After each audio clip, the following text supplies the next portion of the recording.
Good evening.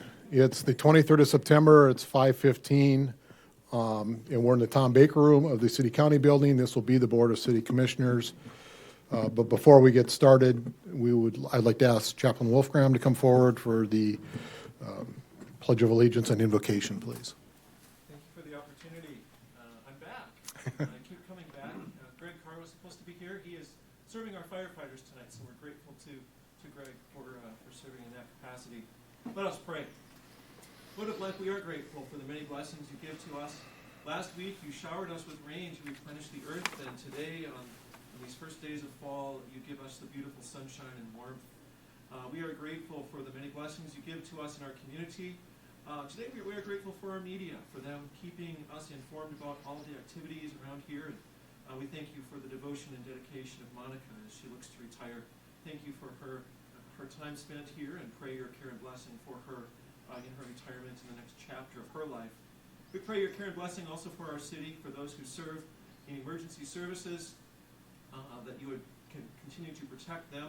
Be with these leaders, with mayor and with the commissioners, as they deliberate and consider things before them, that your good and gracious will might be accomplished to serve our community.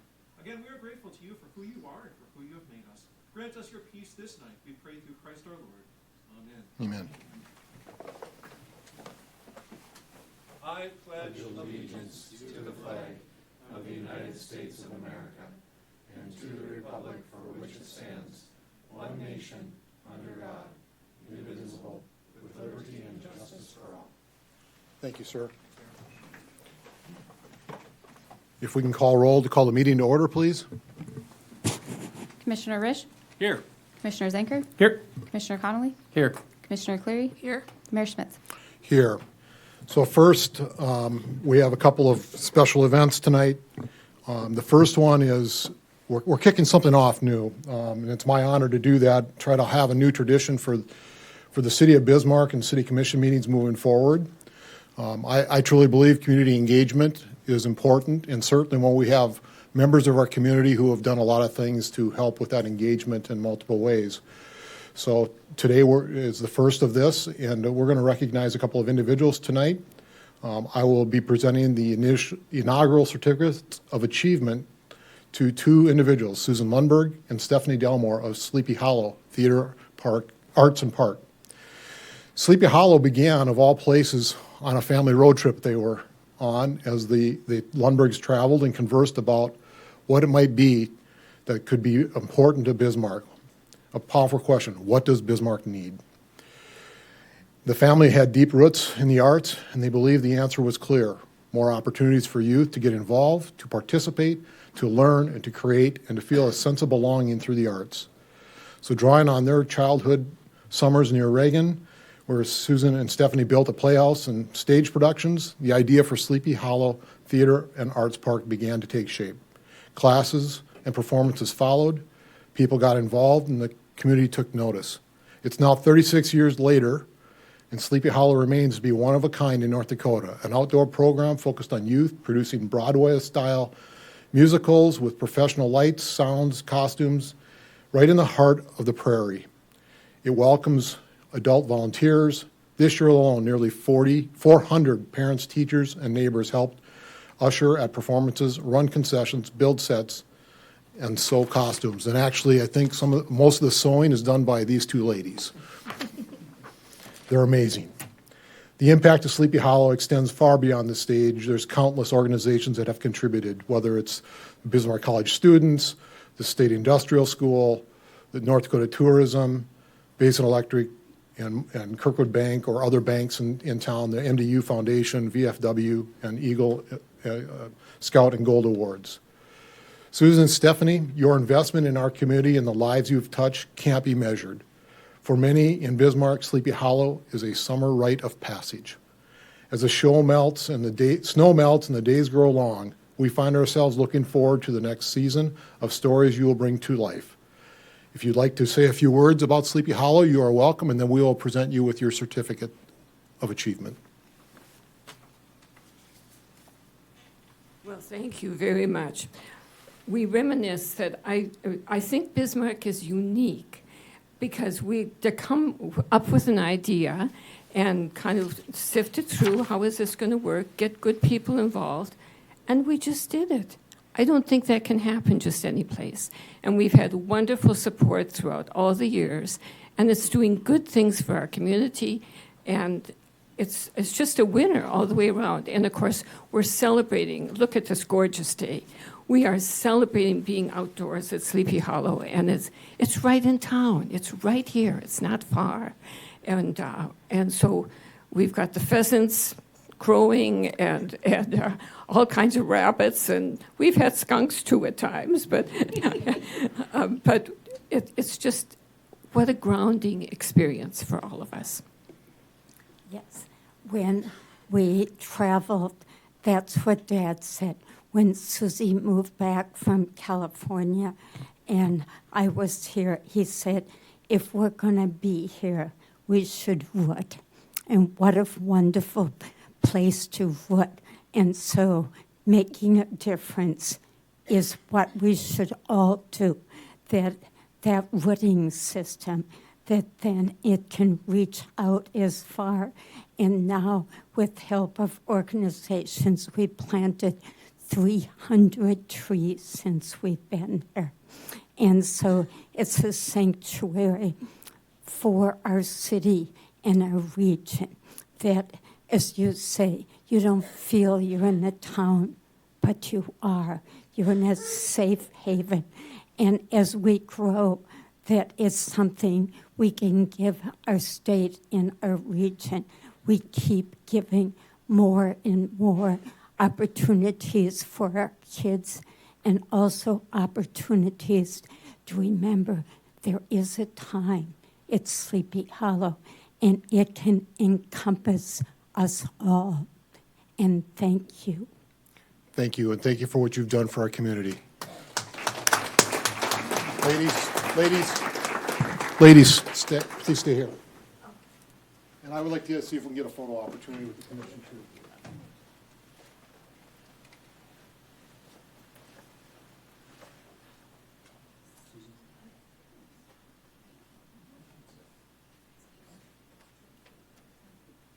Why don't we step up here? Thank you so much for what you do. I'll be in the back. I'm tall guy. Yeah. Well, you're all. They're all tall. Yes. Why don't you come on your toes right here? Okay, and then there you go.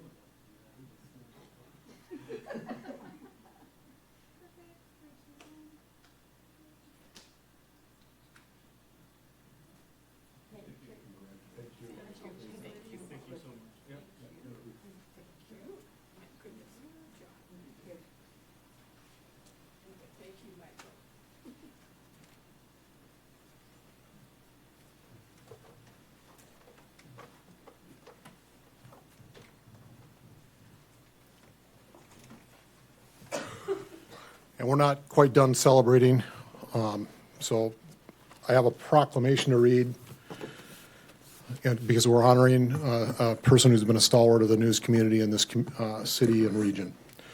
Whereas Monica Hanna began her distinguished broadcast journalism career in 1981 at KUM-TV, following an earlier internship, and has since dedicated 44 years to the television industry, which includes 38 years of informing North Dakota citizens. And whereas Monica has served as the news director at KFYR-TV from 2004 to 2014, where she pioneered the launch of the first 9 a.m., 4 p.m., and 5 p.m. newscasts in western North Dakota, setting new standards for regional news coverage. Therefore, be it resolved that I, Michael Schmitz, Mayor of the City of Bismarck, on behalf of this City Commission, do hereby proclaim September 26, 2025 as Monica Hannan Day, and urge the community of Bismarck to join in celebrating Monica's enduring impact in journalism and the impact she has made throughout our community as she makes her final regularly scheduled broadcast appearances. Signed today, the 23rd of September. Monica.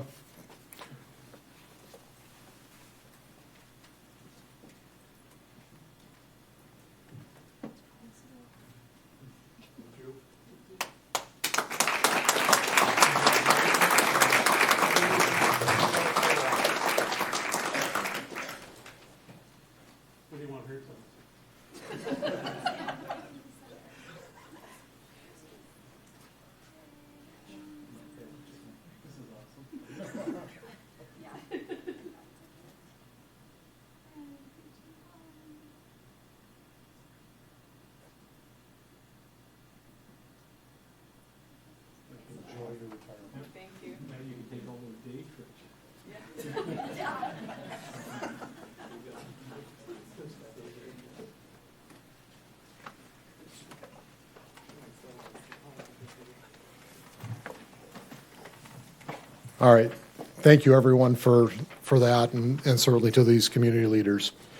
We are now at the point of time of public comment.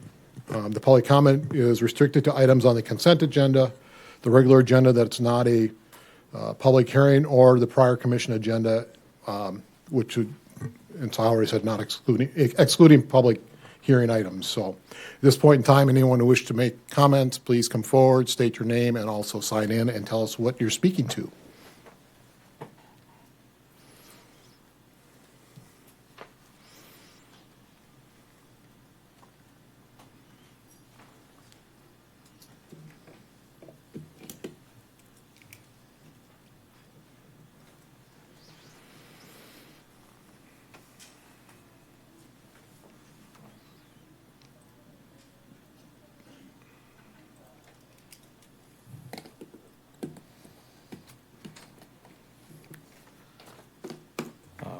Mr. Mayor, Commissioners, my name is Ben Nigam. I am here representing multiple homeowners in the South Bay development, and this is in regard to item I on the regular agenda, Fire Station 6.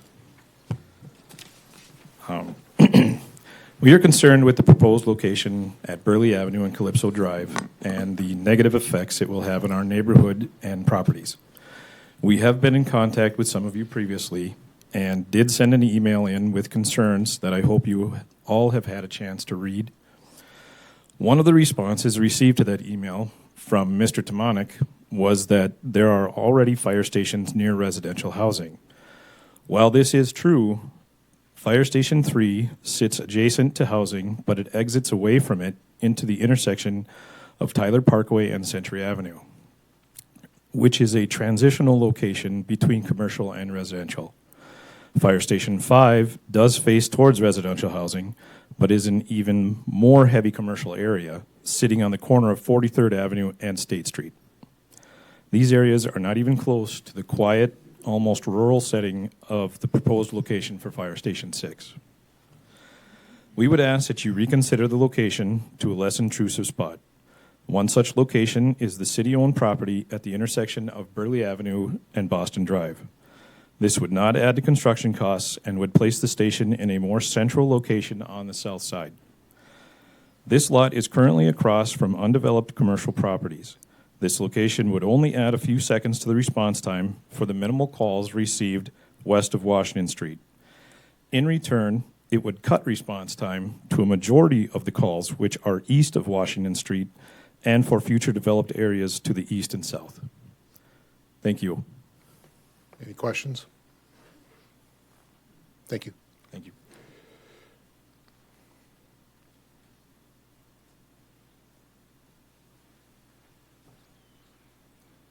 Good evening, Mr. Mayor, members of the City Commission. My name is Brian Clipful, and I live at 2251 Trainer Lane. That's out in Southport. And I am here to support the new fire station where it is, the location is proposed. It's a great location. It's a quick response time for Southport and other areas down there, and for fire calls. And I think the other main thing is the fire department also responds for emergency medical situations. So I think the location there is really good, and it would serve us all down at Southport very well. Any questions?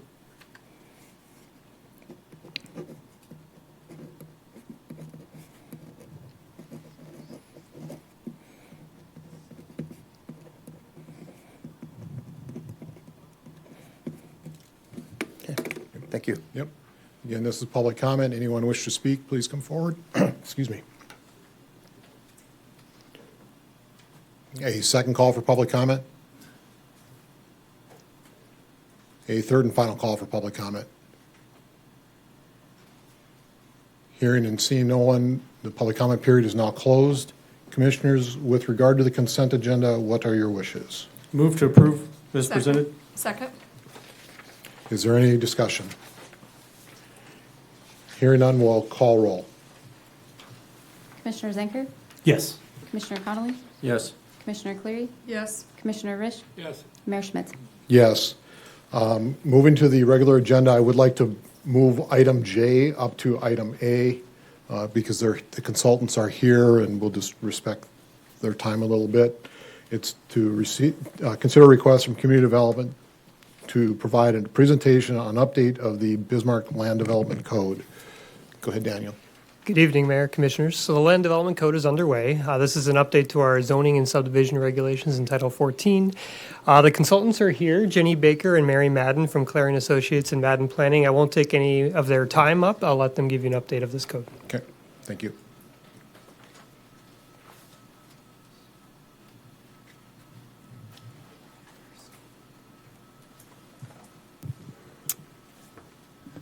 Good evening, Mayor and Commissioners. Thanks for having us back to give you this update on the Land Development Code. We have a very quick agenda. We will remind you of the project objectives, talk to you about the work that has been accomplished in Module 2, and then go through the next steps. If you will remember, one of the primary reasons for initiating this project was to support the recently adopted Together 2045 plan. One of the most effective ways to do that is to have regulations that can help you accomplish the goals in that plan. So that's one of our focuses in the updates that we are doing. We have also been charged with coming up with a code that is user-friendly. You all are familiar with the current code. There's not a lot of illustration, tables, graphics, any other ways to make it easier to access for regular users rather than professionals. We're trying to address that. We are also focusing on making sure there are objective standards and predictable outcomes. Before we get into the details, I want to mention a couple of opportunities recently where staff and others have gone out to public events to update the public on what's been happening and to hear their thoughts on it. Recently at the street fair, there was a booth that people staffed and talked about the LDC update, and also at Bismarck. So in those two events, they have talked to over 100 people, heard various concerns. It's mainly at this point just to get the word out, to bring people's awareness around to this. As we are coming back probably in the spring for adoption, we want to make sure that the community has been aware of the project, and we'll be doing a lot more outreach before that time so that they can give us their feedback on it. Mary is going to talk to you about the downtown. Thank you, Jenny and Mayor and Council. Thank you for having us. I'm just going to briefly talk a little bit. I've been, as part of the team, I'm working specifically on updating the downtown district for the overall ordinance. I want to highlight, it's being handled a little bit differently, and as you're already aware, downtown is currently handled a little bit differently. One of the unique things is it is a unique place in Bismarck. It is a defined geographic area, and it will continue to be that way. So the standards we're working on will not apply anywhere else in the city. They are only for the area that has been designated downtown. It does build on the previous districts that were downtown core and downtown fringe. It adds a couple of other sub areas, and now the medical district, the medical area, is also going to be considered part of downtown. It will have some overlap in standards and some unique standards to accommodate the unique needs of medical facilities. High level, we want to just emphasize one of the reasons this is different is the unique nature of downtown. So these standards are reinforcing the unique character of downtown, that it's mixed use, that it's buildings oriented to the street, sitting at the back of sidewalks. So as new development or infill or redevelopment happens, the new development is very complementary to what is already in downtown, and not people wanting to do suburban drive-through fast food restaurants, for example. It's just trying to make sure that downtown remains unique in downtown, that it is pedestrian-friendly, mixed-use, walkable with the grid of streets and blocks. A couple of the high-level objectives that we are focusing, again, building on what's in the comprehensive plan. We are creating sub-districts, recognizing that although downtown is a defined area, it doesn't mean everything in downtown is the same. Most of the standards focus on the scale and the context, not on regulating uses so much. We want to have practical flexibility, but also to make sure that if you own property or run a business downtown, it can be predictable what somebody might do next to you or across the street. We want to make sure we can enable change over time. As you know, most of the buildings in downtown, especially those that are 100 years old, probably don't have their original users. But if you have good traditional downtown buildings, the uses can and will change over time. And we want to really make sure that the new standards encourage infill, revitalization, and are compatible with that existing context. This week, while we're in town, we're working with staff. We're meeting with the technical committee, the steering committee. We're also meeting with the Downtown Renaissance Committee and the Historic District Review Committee, so that all of them are giving us input and giving us feedback on what we're working towards. That's a high level of where we are on working on the new downtown district.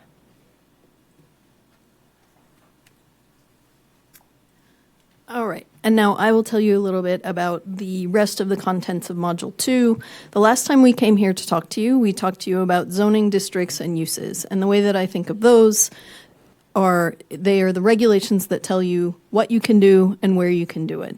These are development standards, and what this talks about is, how does it need to look when you do it? Do you have to provide parking? Where are your buildings? How do the buildings look? So that's what this covers broadly. These are the sections that are included. You can see the new ones. We'll go through them very quickly, but the point of the new ones is to support goals in your plan. And in a couple instances, we've called that out. The ones that are not new, we have made some adjustments with the exception of signs. That looks different because we wanted it to be more usable, but we haven't significantly changed any of those standards. So these are the new sections. Improvements in open space. Improvements are the required things that have to be provided for development. This section actually is not so much new as it is taking what is common practice and putting it into the regulations so that it's clear to everyone.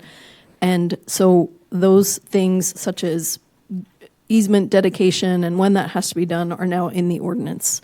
For open space, that has to do with parks, and we have made no changes to the way that parks currently wants to approach obtaining open space with new developments. We've added a section on mobility and connectivity. This is in support of the plan's goals to have a robust and multimodal transportation system. So the things that are covered in here, prohibition of private streets unless there is some exceptional circumstance. So it's not a private street just because you want it to be a private street. It would be cheaper. It's a private street if it's approved because there is some kind of topographical issue that prevents you from meeting street standards. It talks about how to access different sites, and one of the provisions here that's new is allowing, for larger developments, 2 points of access to support emergency services. So if there is a disaster of some sort, or if there is a fire, there are 2 ways into and out of larger developments rather than just one, which can be very compromising to the response. We've added some basic bicycle and pedestrian standards. A new development, if it's within a proximity of an existing bike trail, will give a connection to it, and there will be sidewalks on both sides of the street with certain exceptions. There are some standards related to environmentally sensitive lands. There's something in the current ordinance about it, but it applies in the ETA and has been very limited in its use. So this deals with not building in the floodplain, that's nothing new, and some protection for wetlands. It also talks about steep slopes. Outdoor lighting is a basic set of standards that we think will be helpful for issues of enforcement in particular, where somebody says, you know, my neighbor has this light they put on their building, it's shining directly into my bedroom. So there are some standards so that you can go out and verify, is this actually happening? Is this an issue? What do we do about it? So those are the new things. Other things are existing in the ordinance and changing to a certain extent. For parking, there was a recent update which we thought put it in pretty good shape. We have made some adjustments to the required parking and are offering some opportunities for reduction. It's just to give a little bit of flexibility with what is really an art rather than a science in determining how much is needed. There's still no parking for downtown. Loading space is not required. There is carried forward a provision that if you provide bicycle parking, you may be able to reduce the number of on-site spaces. So that's nothing new. With landscaping and buffers, we are doing a couple of things, or proposing a couple of things. One is to have a focus on trees because the benefits of trees are much greater than the benefits of, say, just a lot of shrubs. You get air quality benefits and you get some heat mitigation benefits. So we are in a couple of different areas focusing on having trees provided rather than requiring, shrubs, perennials, and mulch. One other place where there is an emphasis on trees is we are proposing that in single-family subdivisions, there will be street trees provided, and that's a new thing. You all are familiar with your older neighborhoods closer to downtown with those gorgeous old trees that line the boulevard, and so over time, these street trees that are installed in new developments will hopefully produce that same kind of effect. Exceptions with all of these for industrial development. Signs are staying the same, and I think that is pretty much what we wanted to tell you about the content. I am happy to entertain your questions.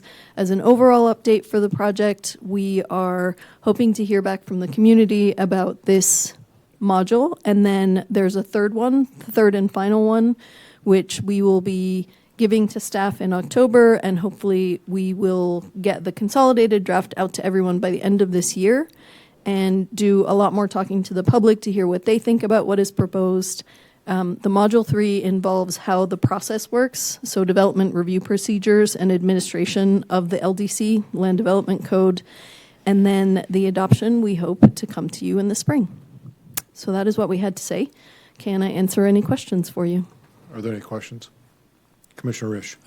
Mr. Mayor, Jenny, I just want to commend you on the lighting thing. I've had 3 different complaints about, these excessively bright LED lights. One of the guys said neighbor put up a pole and shines into his bedroom.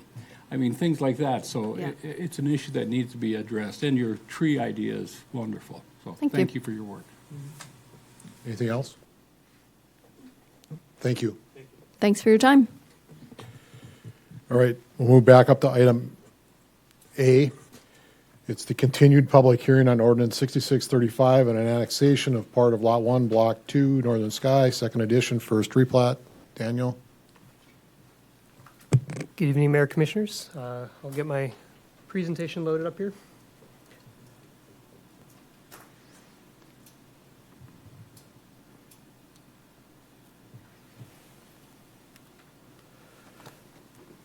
Okay, so good evening again. This is something you may be familiar with by now. This was on your agenda at the last meeting and the meeting before that. So Wilmette Development LLC is requesting approval of the annexation of the eastern portion of Lot 1, Block 2, Northern Sky, second edition, first replat. This is the location on the west side of North Washington Street, north of Ashcooley Drive. So City of Bismarck staff did find that this proposed annexation would not adversely impact the public health, safety, and general welfare, and we recommend approval. That more details are in your staff report. The Planning and Zoning Commission considered this in June, and then they recommended approval as well.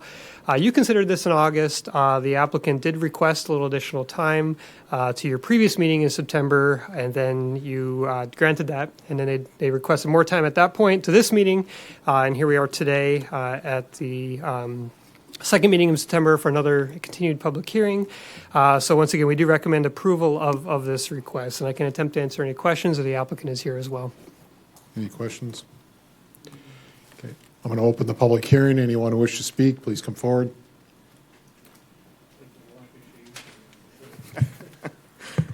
Thank you, Mayor. Landon Ambler, Winston Hagen Engineering. Here to sing a familiar tune to you. We are requesting yet another continuance for this. Some more financing issues are still kind of being worked through. I think a change in financial institutions actually recently happened as well. So we are requesting a continuance to the October 14th City Commission meeting. Okay. Commissioners, what are your wishes with regard to continuing? And then we can, I'll make a motion to continue to the October 14th meeting. Second. any discussion? Hearing none, we'll call roll. Commissioner Cleary? Yes. Commissioner Risch? Yes. Commissioner Commissioner Zenker, Yes. Commissioner Connolly, Yes. Mayor Schmitz. Yes. Next, item B, public hearing on ordinance 6636, annexation of Boulder Ridge Commercial Edition, and ordinance 6642, a zoning map amendment from CA Commercial and CG Commercial zoning districts to CG Commercial zoning districts for Lot 1, Block 1, Boulder Ridge Commercial Edition, and major subdivision final plat titled Boulder Ridge Commercial Edition. Daniel. Good evening, Mayor, Commissioners again. So this is Wilmet Properties LLC and Wilmet Development LLC that are requesting these three items that you'd mentioned. The location is actually right across the street from the previous one on the east side of North Washington Street and north side of 43rd Avenue.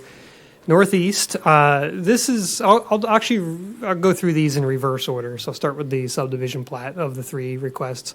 This is actually a replat of a portion of Boulder Ridge First Edition.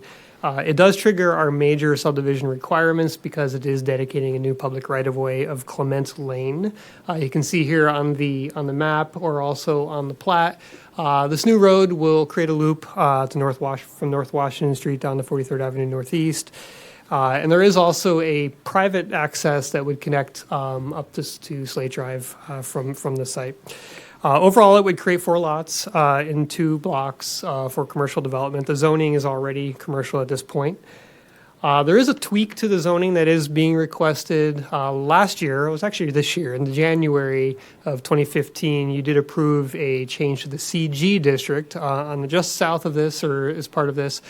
However, because one of the lots was a landscape lot that was not surveyed or divided at that time, that change did not occur. So essentially, they're just changing that portion of the landscaping lot to align with the existing zoning to the south. So that's what that zoning map amendment is for.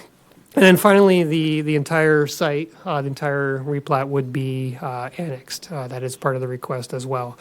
So the Planning and Zoning Commission did hold a public hearing on this on August 28th, and they did vote to recommend approval of all three. So I'll just read what that recommendation is. So based on the findings that were contained in the staff report, the Planning and Zoning Commission recommends approval of an annexation of lots 1 through 3, Block 1, and Lot 1, Block 2 of Boulder Ridge Commercial Edition, and all the adjoining rights-of-way of Clement Lane.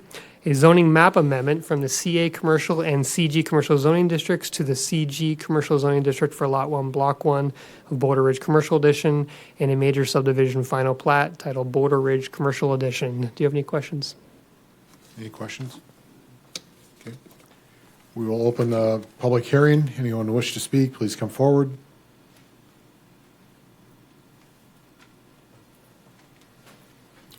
Thank you again, Mayor.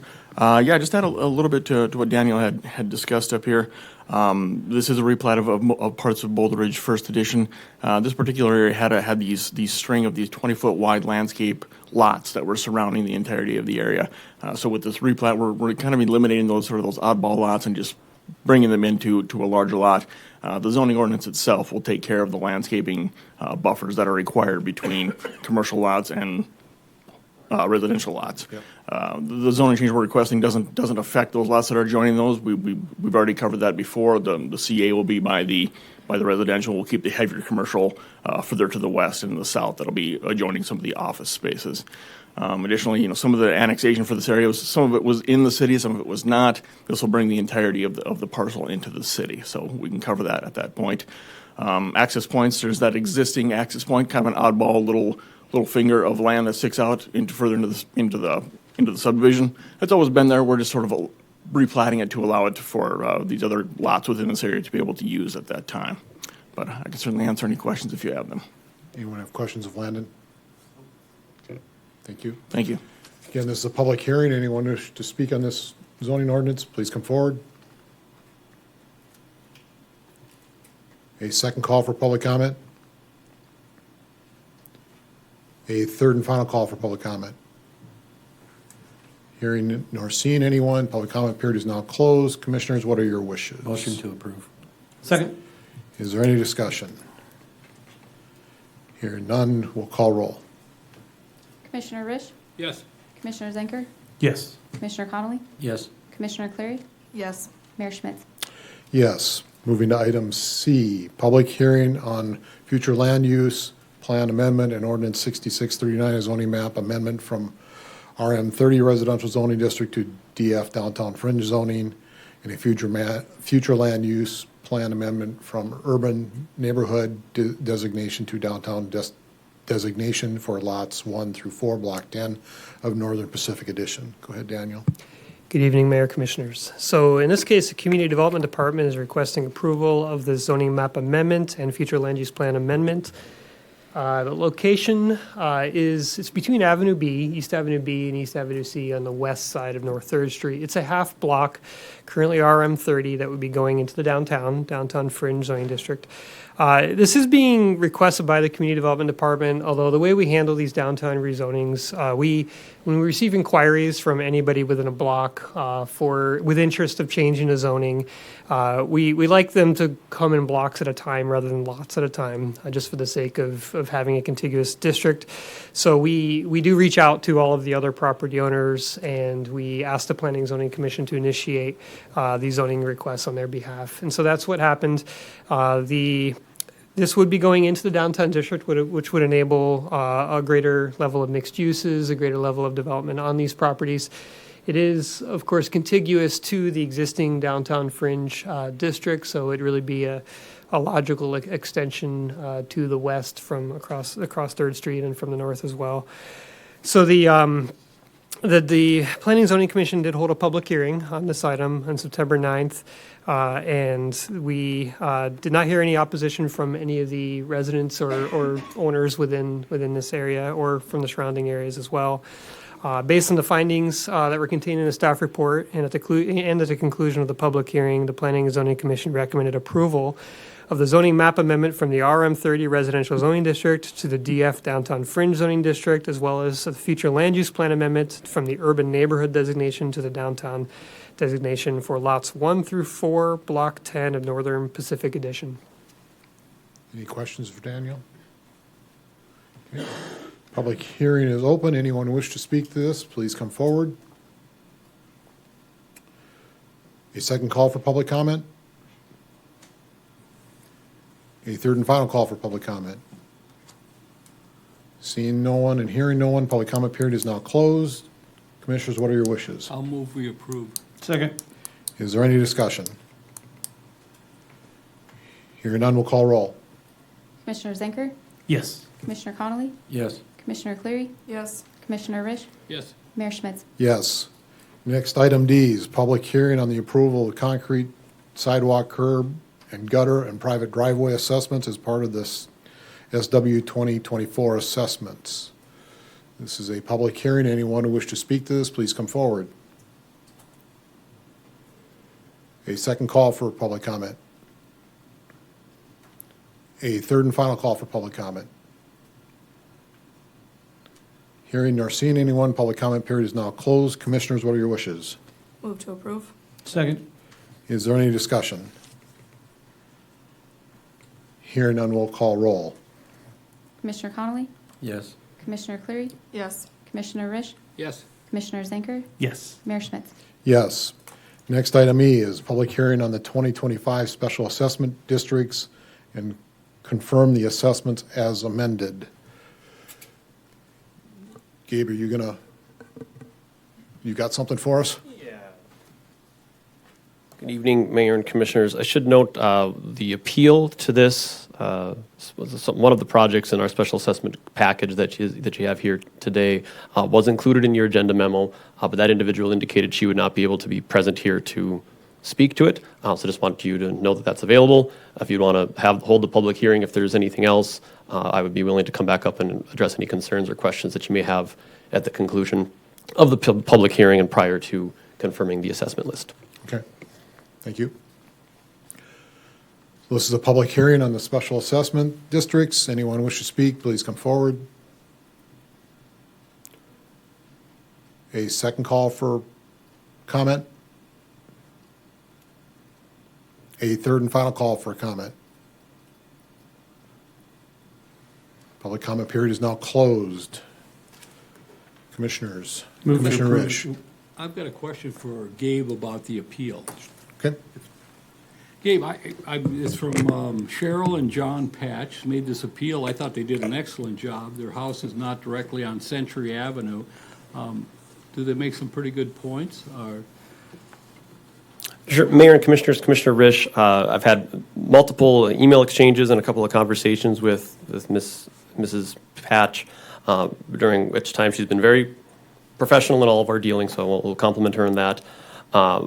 We, in our special assessment policy, probably don't get to the level of definition of defining what benefit is, because that is a subjective component that is given to the Special Assessment Commission to help decide what that benefit might be. So historically, we have not included access as a prerequisite of benefit distribution. There's lots of parcels that are landlocked, and I guess in that scenario, that parcel would not receive any benefit from the roadway improvements adjacent to it if access was a determining factor. So historically, we've not included access as the primary driver of benefit, but then do have pieces in our policy that help limit what that exposure is for that resident or that business or whatever that parcel might be. If they have double frontage, we try to give attributes to allow that, to recognize, I should say, whether that property is in multiple assessment districts, one on their front yard and my potentially on their backyard, and give a discount as well as the policy would allow in those examples.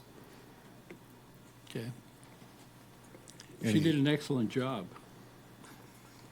If I can add maybe one more item. There was one item in particular that piqued my curiosity, and it was the use of our median lot size in comparing our parcels. So we'll bring all the residential parcels into this attribute table and compare first define what the median lot size is, and then compare each parcel to that median to see if they're a little bit bigger or a little bit smaller, and then make adjustments accordingly depending on how that size works out. In this particular example, the median lot size, because of the sheer number of condominium parcels in this site, was pretty small. It was around 2,000 or so square feet, which was pretty small compared to other projects that we have where the median lot size is usually a single-family home type lot size. We did rerun the attribute table using a 9,000 square foot lot or a 10,000 square foot lot just to see how that would affect the parcels. So the single-family homes would have a less assessment cost in that scenario, but it's at but it comes from all of the condo lots, and the Park District property in the area would have a higher assessment. So it is just a reallocation of those dollars, and through that analysis, I wouldn't advise that we modify the findings of the Special Assessment Commission and that we would approve as presented. But it was a good analysis for us to go through to see the sensitivity. Sure. Okay. All right. Commissioners? Move to approve as presented. Second. What discussion do we have, if any? Hearing none, we'll call roll. Commissioner Cleary? Yes. Commissioner Risch? Yes, Commissioner Zenker? Yes. Commissioner Connolly? Yes. Mayor Schmidt? Yes. Next, item F, consider request to receive an update and provide direction on the street utility fee and half-cent sales tax for arterial roads. Gabe, and I think we have in front of us also a handout, everyone.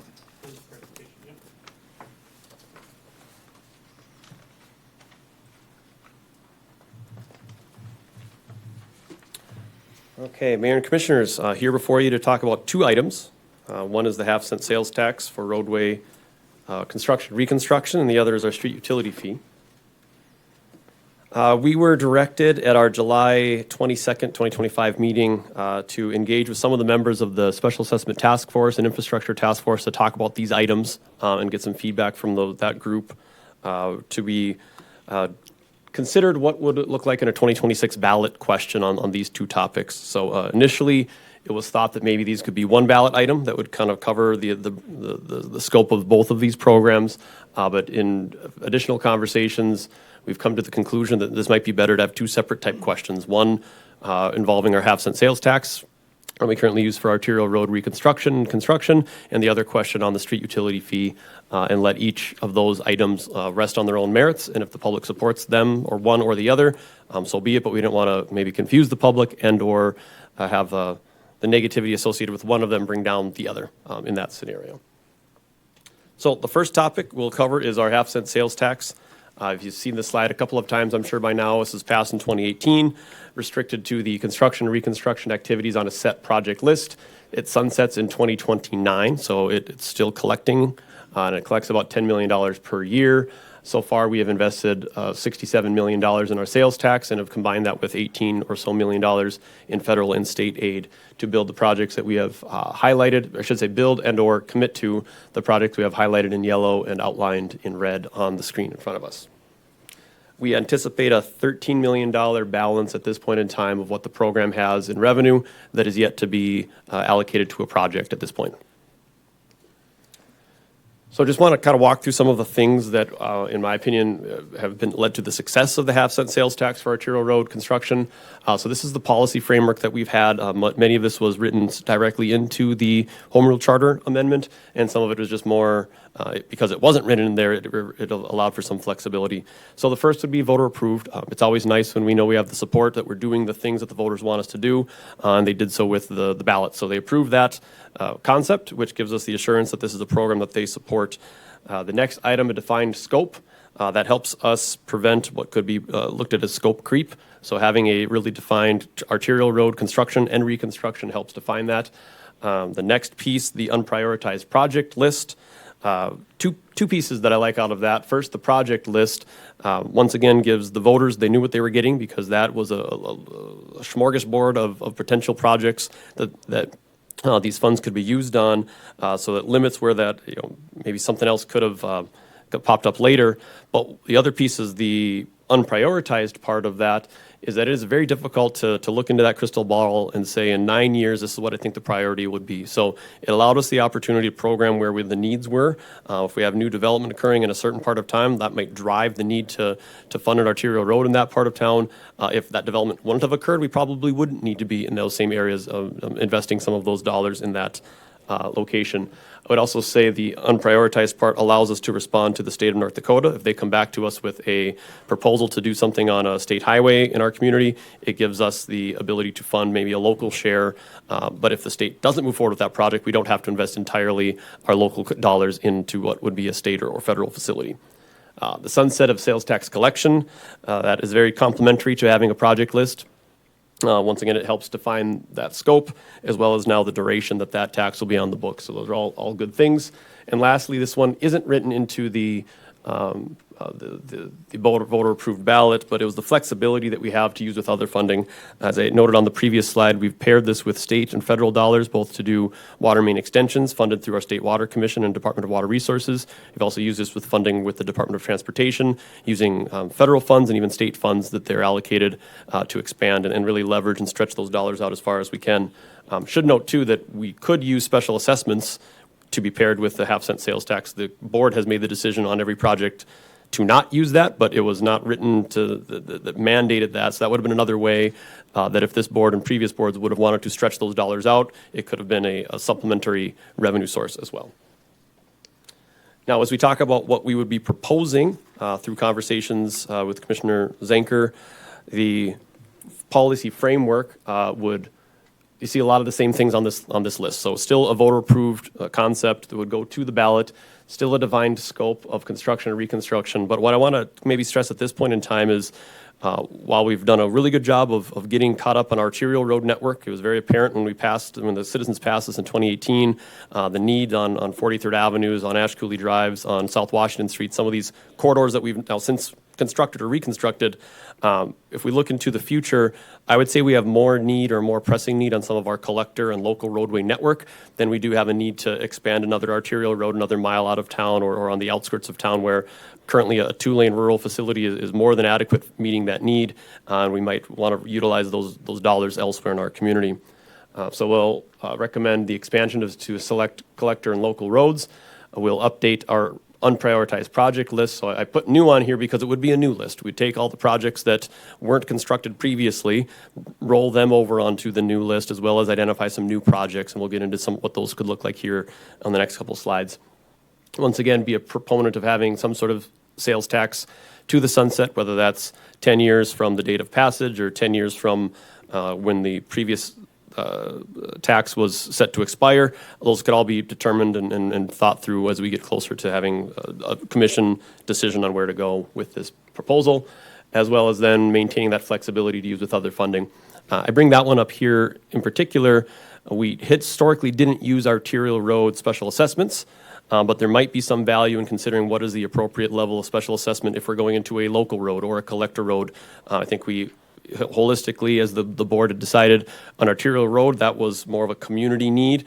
One could say that maybe on some of those local roads, there could be some skin in the game for that person who lives on that street. Maybe not, obviously, the full brunt of that project, but some sort of subsidize it at a pretty healthy rate with the city picking up a majority of the costs, but still having some potentially locally funded. So as we look at that list here, once again, is the list of the 2018 voter-approved projects. Those in yellow are either committed or completed. As we now cycle into what new roadways we could consider. So I didn't go through the exercise of putting these all on a list just yet. This is all just still concepts. But it does show you where, I guess in the engineering department's view, we could have needs, some driven by development, some driven by current needs. Those all could be determined. Some driven from, I guess, development or emerging needs. Now, as we combine that with then the roadways not completed, that would give us a rough outline of the types of facilities we could expect an extension of a half-cent sales tax to be requested to fund. Now, as we look at the types of roadways, it is still very heavy on the concept of arterial roadways. That's still the bread and butter of this program. Should note what you see. Oh, go back one slide here. The interstate is yellow in this map, but it is not yellow for the purpose of eligibility. That's just an interstate roadway that I guess looks kind of yellow in this particular version. It's orange on my printed version. But just want to note here, the arterials, collectors, and locals, we're not trying to expand this to a huge degree of local roads or collectors. We're trying to find those roadways that haven't been constructed through our normal development patterns. Usually that adjacent property develops, they want to build something, we have them build the road, the network kind of grows organically in that way. But for whatever reason it might be, the roadways that are listed in green currently are roadways that either were never constructed or just were not constructed with the pace that we would like to see, and could be eligible, in my mind, for additional city support to construct said facilities. Same could be said to some degree on a local roadway. That functional classification is a process that we use to discuss access management and discuss eligibility for federal funding. But we have some local roadways in our community that have more traffic than some arterial roadways in our community. So I don't want to use the functional classification as the only or the be-all, end-all for what we would determine as eligibility, when there could be other components, whether it's traffic volumes or roadway condition, that could also be eligible. The blue roadways, the locals that we brought into this, that I would recommend bringing in here, are all facilities that are either a rural section, so a ditch section roadway today, or it's a gravel road, or there's not even a road there today, but the community might be using it or wanting to use that network. So those are, at this point in time, what we have listed. This up on the screen now is 20 miles of arterial roads, 3 miles of collectors, and 2 miles of local roads is what this would amount to. So to do all of that would, at a really high level, estimated cost would be over $200 million to do that updated project list of the carryover work as well as what would be new on this list. We, as I said before, would be estimating to garner about $10 million a year in estimated revenue from a half-cent sales tax. So if that's, once again, on the books for about a 10-year period, we obviously have a shortfall, which is okay, because many of these projects I would not consider that we have to do, but would be good to have on the eligible list in the event that development triggers it, or another political sub requests assistance, or the state of North Dakota requests assistance and funding. It would be good to have projects like State Street on the list. Not a high priority for us to spend our own local dollars to 5-lane State Street from Calgary up to 57th Avenue, but if the state said we'd like to do this project as long as the city can chip in X amount of millions of dollars, it would be good for us to have that support to be able to build that sort of facility. So if we look at just the priority number 1 and number 2 roadways, and really it's kind of the priority number 1 would be roadways that I believe we would need regardless of any new activity in our community. Priority number 2 are a little more subject to potentially development activities, but the number 1 and number 2 roadways would get us to about $90 million is what that would amount to. Mr. Mayor. Yeah. Gabe, but won't we have some federal or state tax sharing is something to go along with it to help us get to? The 200 million? No? Mayor, Commissioners, Commissioner Risch, I would say there's opportunities on the State Street facility in particular that there could be, the DOT could program the use of their federal dollars to allocate it towards that roadway, similar to what they're doing on Mandan Memorial Highway or what they've done in other facilities in town here, even when they built State Street initially up to Calgary or reconstructed it. So I think there's opportunity there for federal aid. Really, the federal aid where we've ran into a problem with the federal aid system is that they want to have the entire dollar that is allocated to us used up in 1 year. And so we can't save that federal aid for 2 or 3 years and then be able to tack on one of these big projects, especially on the arterial road network. Similar to what we've done on some of our previous projects, we showed that we had about $18 million in state and federal aid, but that was, in many of those instances, $2 million at a time or $4 million at a time, and on a still a $20 million project. So it helps, it programs out, and it keeps the program at a higher funding level. But the expectation that there's going to be another $100 million that shows up to fix any of this from the feds, I think, is an unrealistic goal. So lastly, on this topic, what I would recommend for some next steps, if the commission approves, is kind of do a roadshow of some sort, get out to the public. Could be a couple different strategies here, but collect input on what we're talking about here tonight through the end of this year. With the goal to say, what are we missing? Are these the right roads, or are there other facilities that we should be talking about? Is this too big of a program? What's the right level here to get some feedback? Through that conversation, I would hope to come back to you all in the early winter, January, February timeframe of 2026 to finalize that project list and ultimately propose that home rule charter language that would then have to be completed by March of 2026, so it can be on the June election. That would give us time then in the April to June of 2026 to take whatever it is that the commission decided and provide additional education.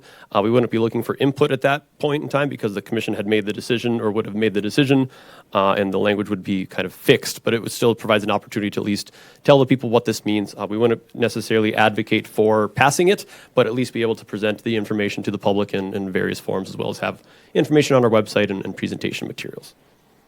So I'll pause there. If there's questions on anything that I've said so far on half-cent sales tax, take some initial feedback on that one, and then go into topic number 2, and then wrap the whole thing up at the end. Commissioner Conley.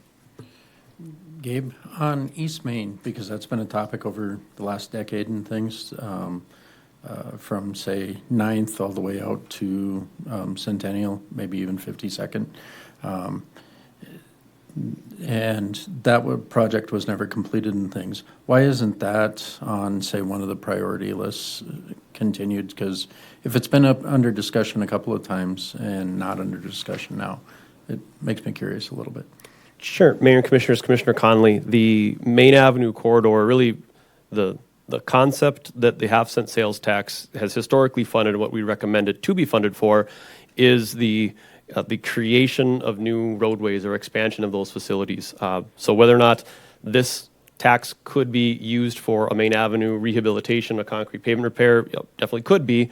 I think it comes a slippery slope into then why would we not use that same tax for other purposes? Because now you could really talk about all the other concrete roads we have in our town. And really, for that matter, every road in our community could be supported through other manners besides sales tax. And that's really why topic number 2 is on the discussion here too, to talk about a street utility fee that could help mitigate some of that. I wouldn't advise that we identify a particular roadway for maintenance that then allows that landowner who just luckily lives or owns property on that street to not have any maintenance responsibilities. Meanwhile, their neighbor across the street or 2 streets up has a special assessment bill of $100,000. I don't believe that's an equitable way of using the resources that we have available. So I'd want to keep those conversations as well as we can separate from each other. Any other comments, commissioners? I like the way we're headed. Okay. So into topic number 2, a little wordier. We'll start with that. Less pictures, more words, more charts. So street utility fee, something we've talked about ad nauseum. I'll have a slide that goes through kind of the history here. But it is the monthly, what we propose would be a monthly fee on the utility bill. So just want to be real clear about what this thing is. That monthly fee on the utility bill would replace the street maintenance special assessments that we currently use for various activities, our chip sealing, crack seals, mill and overlays, full depth pavement rehabilitation, pavement repair. I want to identify that when we say full depth pavement rehab, that's when we'll use the entire road bed and reconstruct the pavement, but we leave the curbs, we leave the sidewalk, we're leaving the street lights, we're leaving the boulevards. So we're trying to be really sensitive to our language when we use the word reconstruction, because even when we've talked with some of our initial stakeholders, that word, when we're using it in a different context, means different things. So we'll try to, as well as we can when we talk about maintaining existing facilities, use words like full depth pavement rehabilitation and not reconstruction, and kind of save that word as well as we can for those larger conversions of rural facilities into urban curb and gutter facilities and the like. So the scope of this would be curb to curb or shoulder to shoulder, preventative maintenance, repair, and rehabilitation of existing streets that were historically funded through special assessments. At this point in time, we did not include sidewalks, driveways, lightings, or other items not historically funded through straight maintenance special assessments.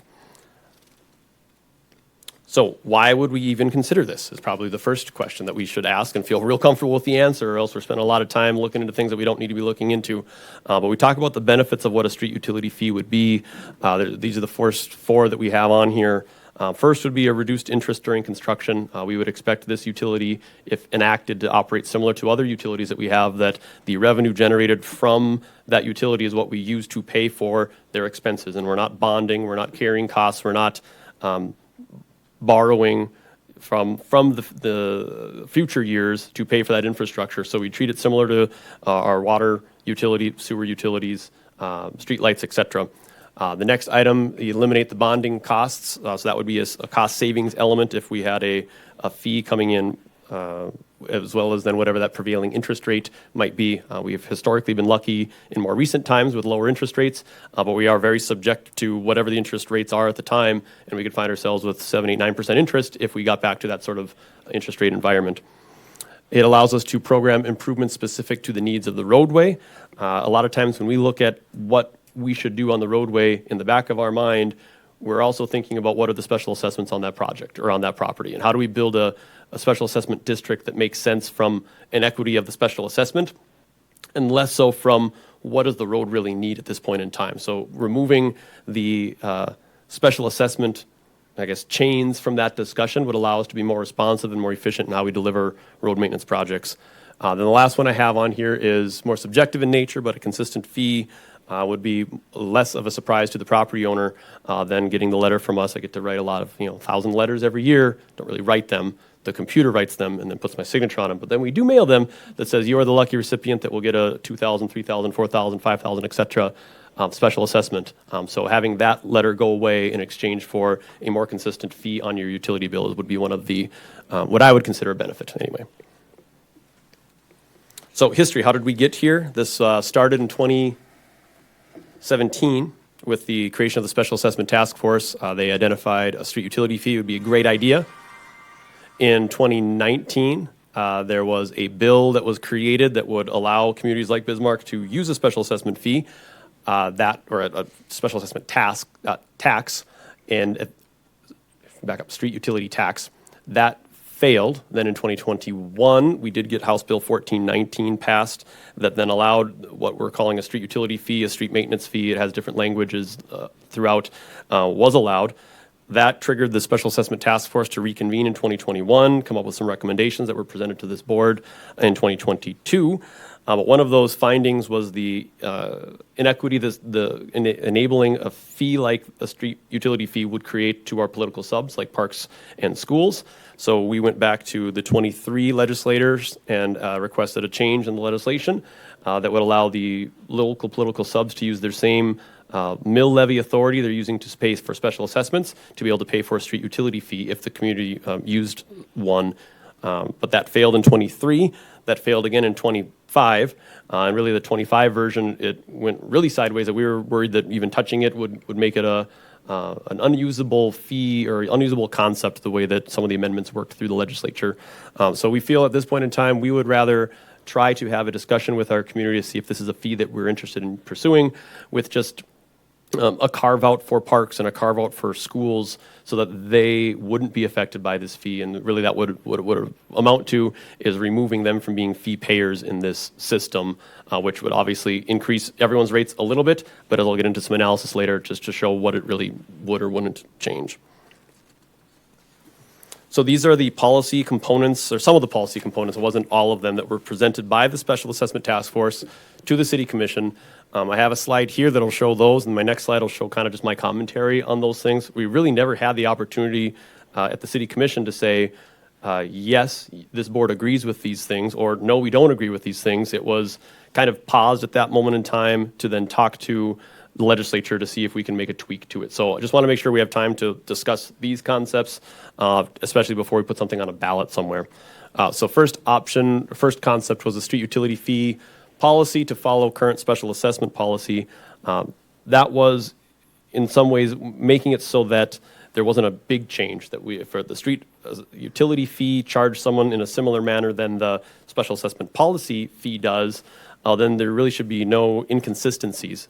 Whereas if we had a street utility fee that was predicated entirely on number of garage stalls or size of your home, that might have an inconsistency with how their current special assessment is used and valued compared to what a street utility fee would be. Next piece, this fee should be based on the parcel square footage.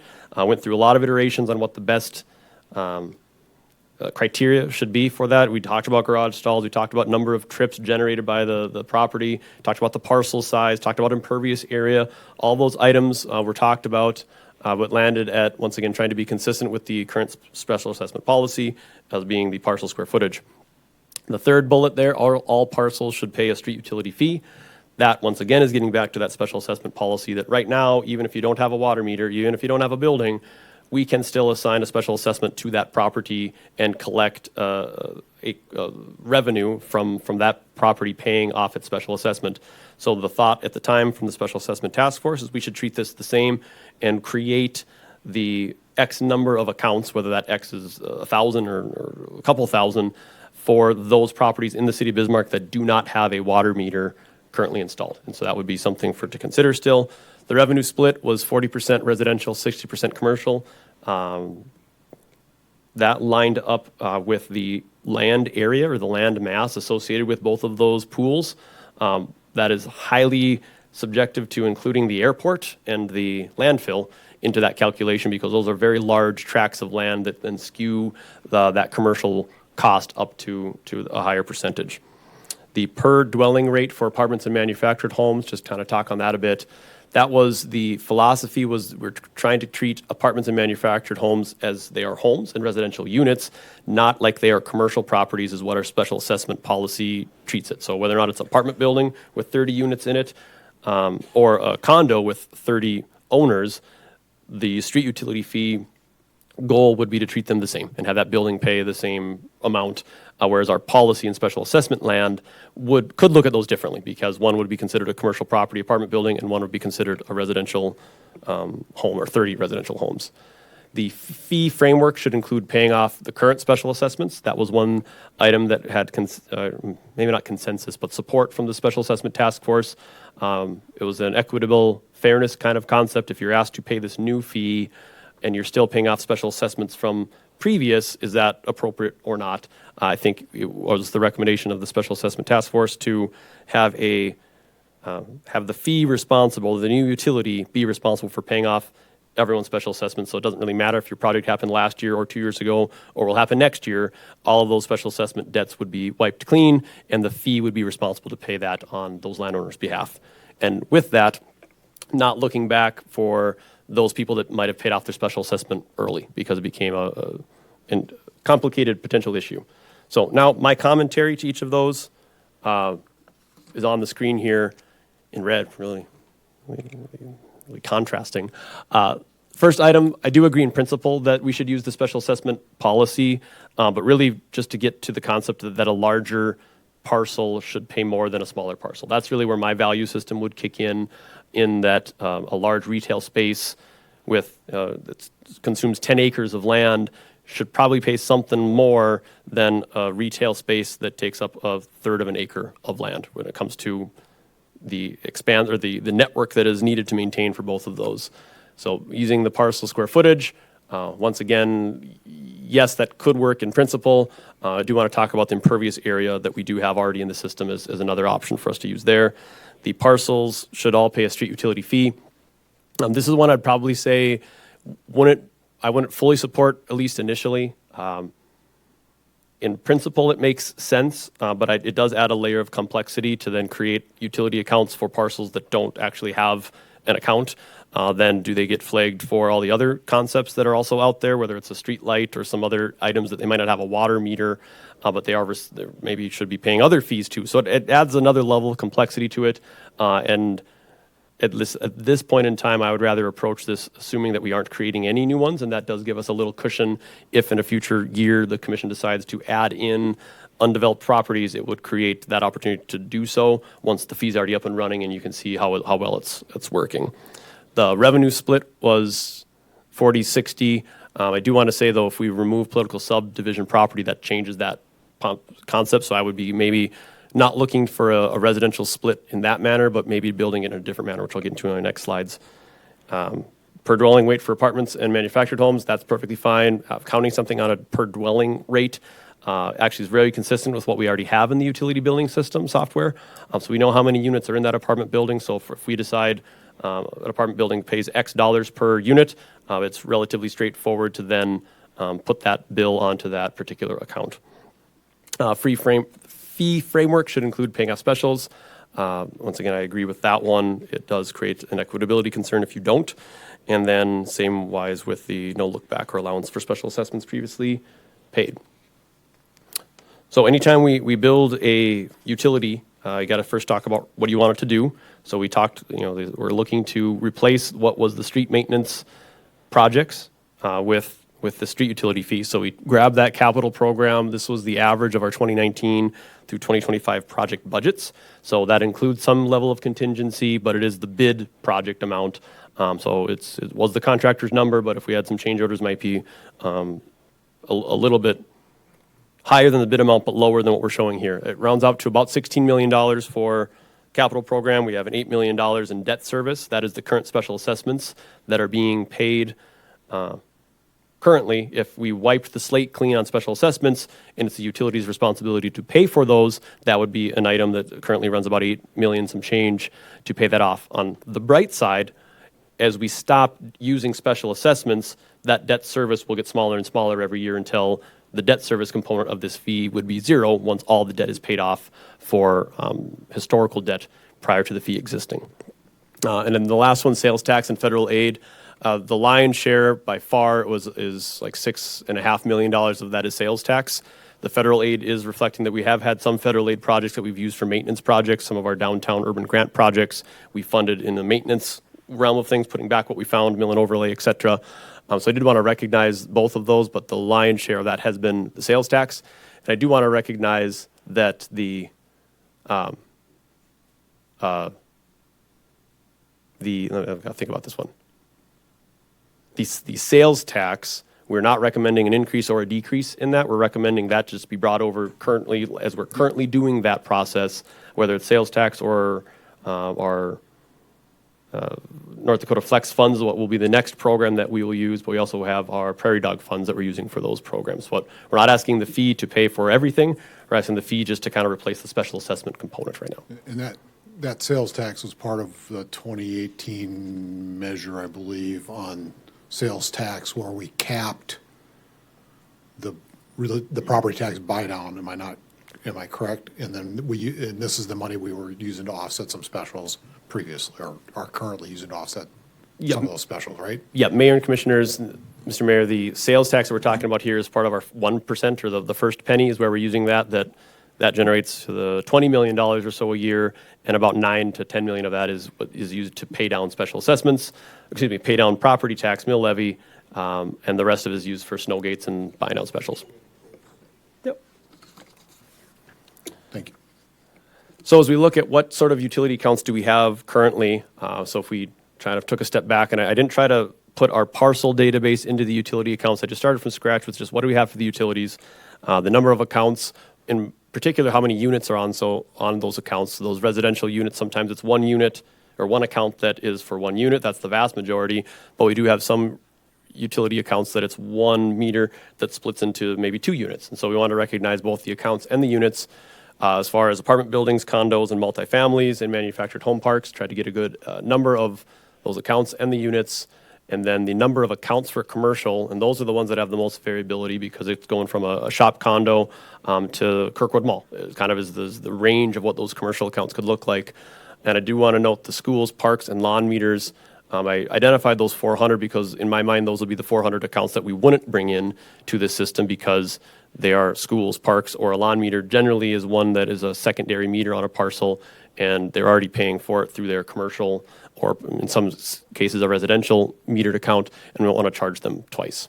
So want to put a big old asterisk on there saying this is just a point in time. If we use this information, we'd have to audit a lot of this data just to make sure it's used for the right reasons. As we then look at what rate design could look like, a couple different options here. The first being a $30 per month residential. Once again, the goal is to get to a $17 million revenue requirement. If we called it a $30 a month per residential unit, that would generate around $7.2 million in annual revenue. If the Special Assessment Task Force had some consensus around 25% as the percentage to use for a residential percentage of what that manufactured home park unit should pay relative to what a single family home pays. Same could be said for the apartment building, whether that's the right percentage or not to be determined, but we use 25% in both of those situations. So that would be a $7.50 per month per multifamily, and counting the number of units that we have, and the annual revenue gets us to just about $1 million generated from that category of the manufactured home park and multifamily. What that leaves us in this analysis was an $8.7 million requirement from the commercial properties. So as I said before, it's about 7 and some change in residential. In this scenario, it would be 8 and some change in commercial, so maybe closer to that 55% commercial to residential component is what a $30 per month residential program would look like. The column to the right is increasing the residential to a $35 a month fee schedule. And then you can see as that trickles down to the apartment buildings and manufactured home parks, those numbers go up, but then that decreases the amount of commercial property that would be utilized or required to pay for this fee. But once again, the goal still is to get to that $17 million number. So as we work our way to what that commercial could look like, I do want to note that we do have our impervious square footage right now in the utility billing system and is used to assign the stormwater utility fee to those commercial properties. Now, it's a much smaller fee than what we'd be considering with here, so we'd want to make sure we audit that. But we did go through, or should say Public Works staff went through the process of looking at site plans, looking at aerial photos when they turned that fee on a couple of years ago, and recalculated based on what they saw as improved surfaces. So that's your parking lots, your rooftops, anything that was not allowing water to penetrate. That's how that fee was established. Whether that's the right thing to use or we'd want to calculate the actual parcel area for each one, that's, I guess, subject to determination and decision. But one of the benefits of using the existing impervious square foot, it still accomplishes the goal of a larger parcel pays more than the smaller parcel. That's still kind of one of the values we were trying to achieve anyway. It uses the existing data set that will help both in the implementation, but more importantly, in my opinion, the management of that information over the long term, not having to manage 2 separate data sets for eternity by having one based off of impervious square foot and another based off of parcel size. The impervious square foot has already been split. So if there was a parcel of land that was fully impervious, so the entire acre was impervious, but there was 2 meters, they've already gone through the analysis and allocated half of that impervious square foot to one account and the other half to the other account. So we've already kind of split up that impervious nature into the multiple accounts that might be on a parcel. So as we look back then to the revenue goals, the 8.7 on one end of the spectrum and a 7.3 on the other end of the spectrum, that equates to about, it's fractions of the penny, but 2 cents and then fractions of pennies per impervious square foot is what we would anticipate. So if this is something that we would say we have interest in pursuing, it would be relatively easy to get out and let every account owner know what their bill could look like and provide that analysis. If the request is to say we want to use parcel area, that would first involve us creating and understanding the parcel relationship to each account, and then going through another analysis to get to that point of the conversation. So I would offer that if this is what I would recommend, at least for now, in terms of talking to the public for the impervious square foot. I think it gets us a good head start in this whole process, and gets us to the point of just trying to say a bigger parcel pays more than a smaller parcel, and we've already done that analysis for these commercial accounts. So lastly then, I'm sure everyone's really happy that I just said lastly, because that means I'm going to be done talking soon. Next steps for the street utility fee, you'll see a lot of same parallels between this and the special assessment, or excuse me, the half-cent sales tax component.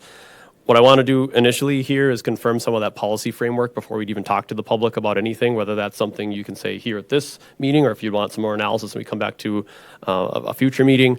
What I'd want to be able to do is at least lay out that this is kind of what we're thinking for rates. If you say that's not going to be above $1, I don't want to be out in the community saying this is going to be $30, and vice versa. I don't want to say it's 30 if you think it might be $50. I just want to be somewhere close to what we think could be the realm of possibility with what we're thinking here. From that, we'd want to then collect some public input on this. We've done engagement with stakeholders, with the Special Assessment Task Force, et cetera, but not to the community at large. So I think there's a really good opportunity for us here to talk about what do we want this to do, and then collect that through various channels, whether it's surveys, meetings, et cetera, service club presentations, whatever that might be, just to be able to get this message out, see what sort of ideas are out there, maybe some things we haven't thought about, and then be able to come back here in the early parts of January, February of 26 to finalize framework and potentially even rates. There might be some desire to incorporate rates or language about rate stability into the ballot language. If you want to say it's no more than $35 for 3 years, that could be something we put into the ballot if that's a desire for this board to pursue. So with that, I would, in the March timeframe, propose that home rule charter for the primary municipal election, and then similar to the half-cent sales tax, have some opportunity there between April and June to get out to the community to at least inform them of what is on the ballot now that that decision has been made, if it has been made, I should assume, and let them know what that program would do if passed. So with that, that was a lot. So I thank you for staying with me, and take any questions in any direction that you have. Good, Commissioner Risch. Mr. Mayor, Gabe, well done. I mean, this was well thought out. Thanks to you, your team, and Commissioner Zinker on this. But the $30 possible fee is for the medium-sized lot, right? I mean, if you've got a 6,000 square foot lot, your neighbor's got a 12,000, he'll pay about twice as much in the utility fee? Mayor, Commissioners, Commissioner Risch, at this point in time, what I had presented would just be a flat fee for anyone residential. So the small house, the big house, the tiny house, they would all pay the same. What I would suggest that if you wanted to have tiers or do something with the larger parcels, medium-sized parcels, whatever it would want to be, you could do that, but I'd want to keep that within the containment of what was being identified for those single, twin home, and 3-unit buildings. So it's just a kind of a reallocation of that, and not a change those to different numbers, and then that trickles down to everyone else having to pay more or less potentially. So at this point in time, it would all be the same fee, but that could be a topic of discussion if the commission desired. It was a major discussion item during the entirety of the street utility fee, special assessment task force that all got combined. And I think it became, as I recall, it was kind of a complicated process to get to some kind of tiering on it. And I don't think anybody ever felt that it achieved anything appropriate. But I mean, I would be of kind of a flat fee per residential unit, so to speak.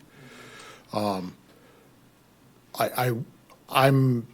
not certain how I feel about whether we set a fixed flat fee for the first 3 years or so. I think I'm okay with that, but I think a bigger component of whatever we do is we've got to make sure that the fee that then ultimately is collected has, I'll call it the stopgap, so we aren't accumulating a bunch of funds. And if we get to, remember, Gabe, we had this level of when the fund got to X dollars, we may even decrease the fee if we were collecting more than we should be collecting because we weren't spending it.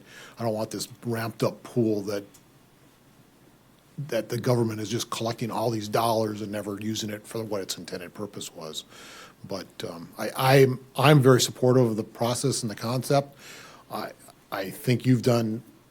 I'd like to see what happens with the impervious square foot calculation and how that impacts some properties, because that's the thing I don't know. I think that the residential side is easier for me to view and kind of get my eyes on. It's the commercial stuff I'm having a harder time with, and that's just because I know we ran into some like really weird numbers before, and we were really struggling with that. So that's just I would like to move forward and certainly get some community engagement and conversation personally. Commissioner Conley. I like the 30 for residential. I'd like to see the calculation on paper for everybody to see what the $10 for the manufactured home park and apartment. One, it's an easy, just round number for citizens to calculate too. When you start adding cents and things, then it gets more convoluted for them. But a lot of the fee-for-service conversations that long 6 years was the fact that a lot of people in, say, a manufactured home house or even an apartment, they have just as many cars as people in single-family homes. And that was a lot of the conversation, too, is how do you accommodate all the trips and their impacts onto the roadways? And so I still think like that $10 portion is affordable. It's not breaking the bank, but it does encapsulate some of those trip counts.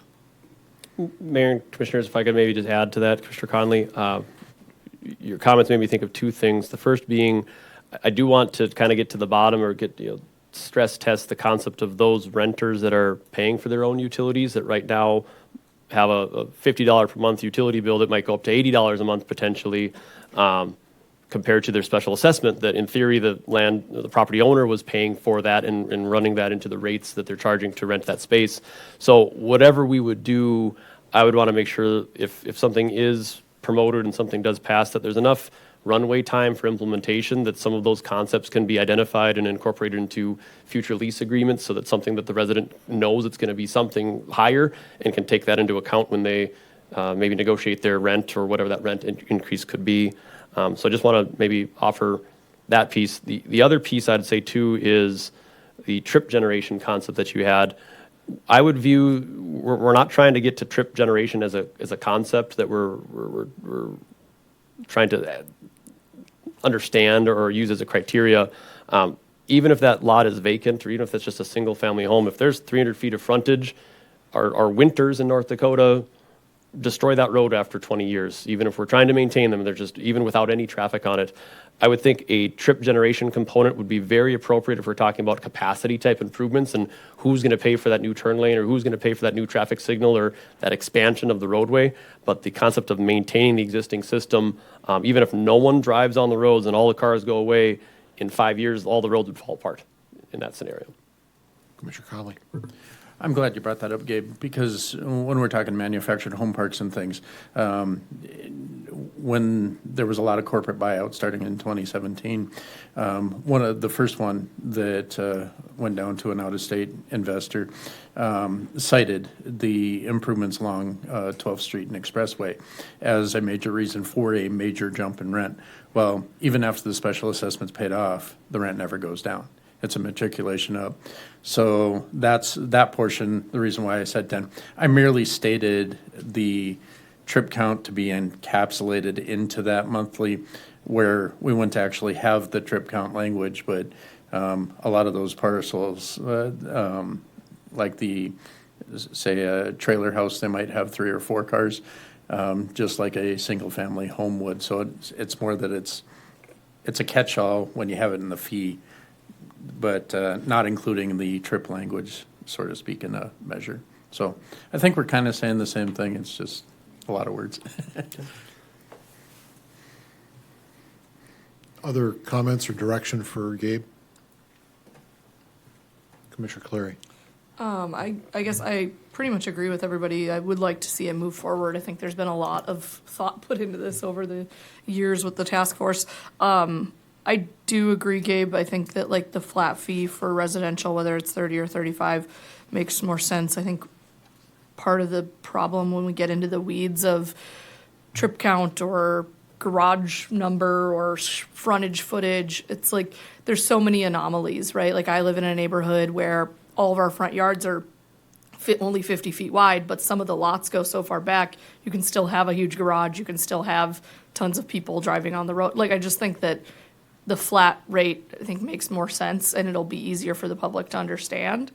I guess I'm more curious to see how that commercial rate plays out, but I like what I'm seeing so far, I guess. If I could maybe add something to there, Commissioner Clary, just to add to that, anytime we would add a component into the fee, we would need to be able to justify why we did it. So the less slices that we have in here and what's the magic number from small to medium or medium to large, that just creates another, I guess, issue for someone to take exception with. So most of the time, I believe if the simple answer is the right one, just to pursue that one instead of try to find a more perfect but potentially still flawed answer. Yeah, I definitely agree. I think that like keeping it simple is best, just because the way that our city is designed, there's so many anomalies where you'd have to make specific exceptions for certain garage sizes or certain frontages or certain amount of cars that our property is using or something. So I think that keeping it simple is cleaner and easier for everyone to understand.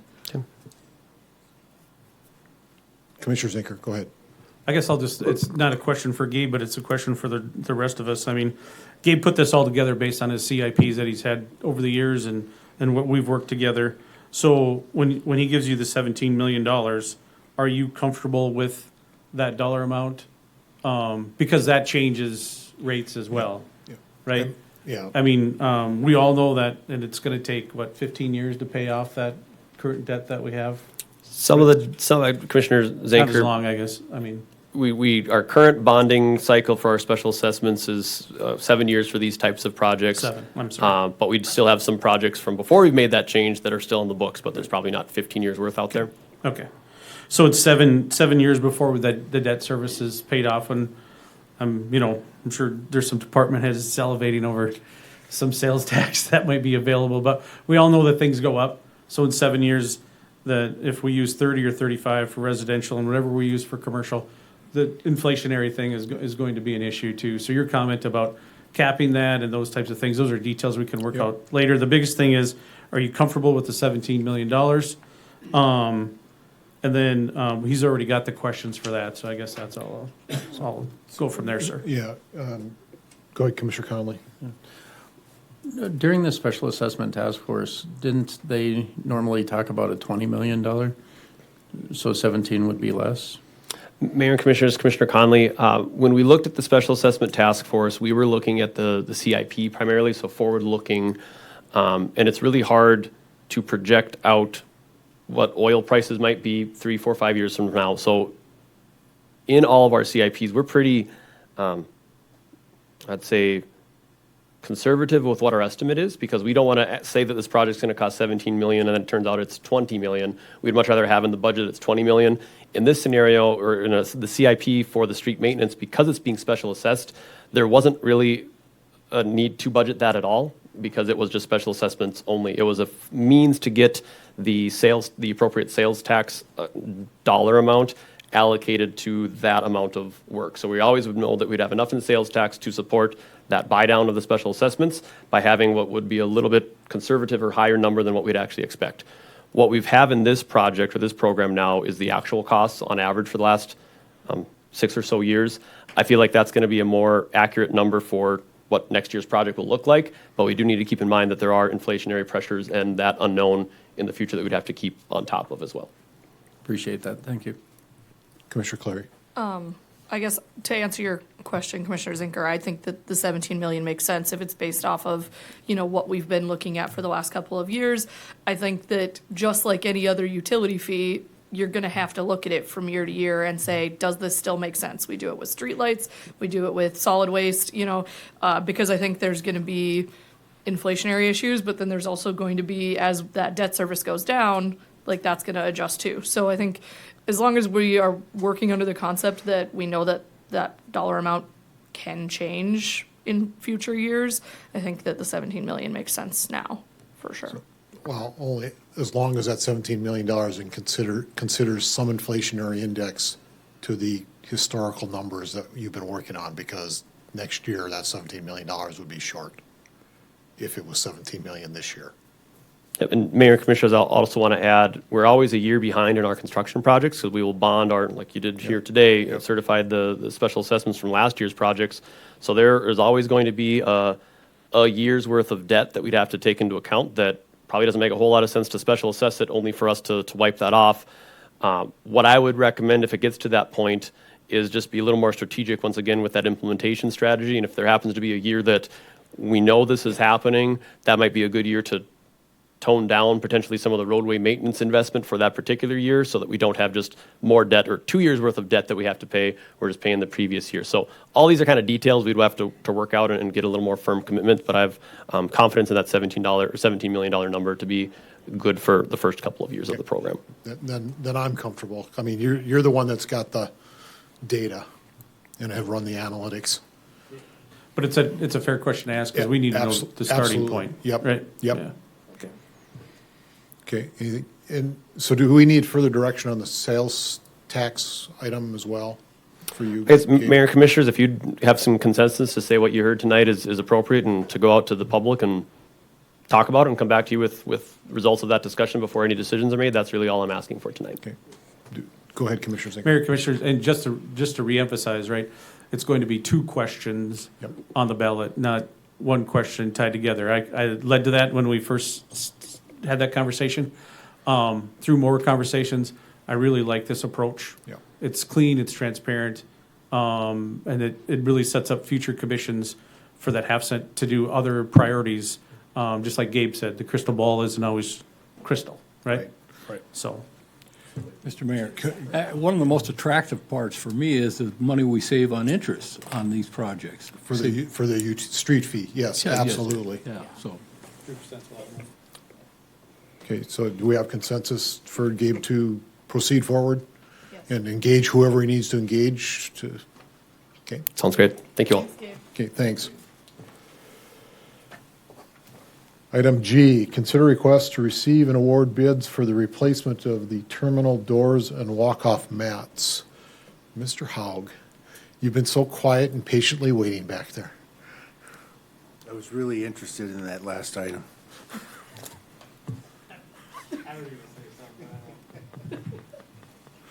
It's an important item.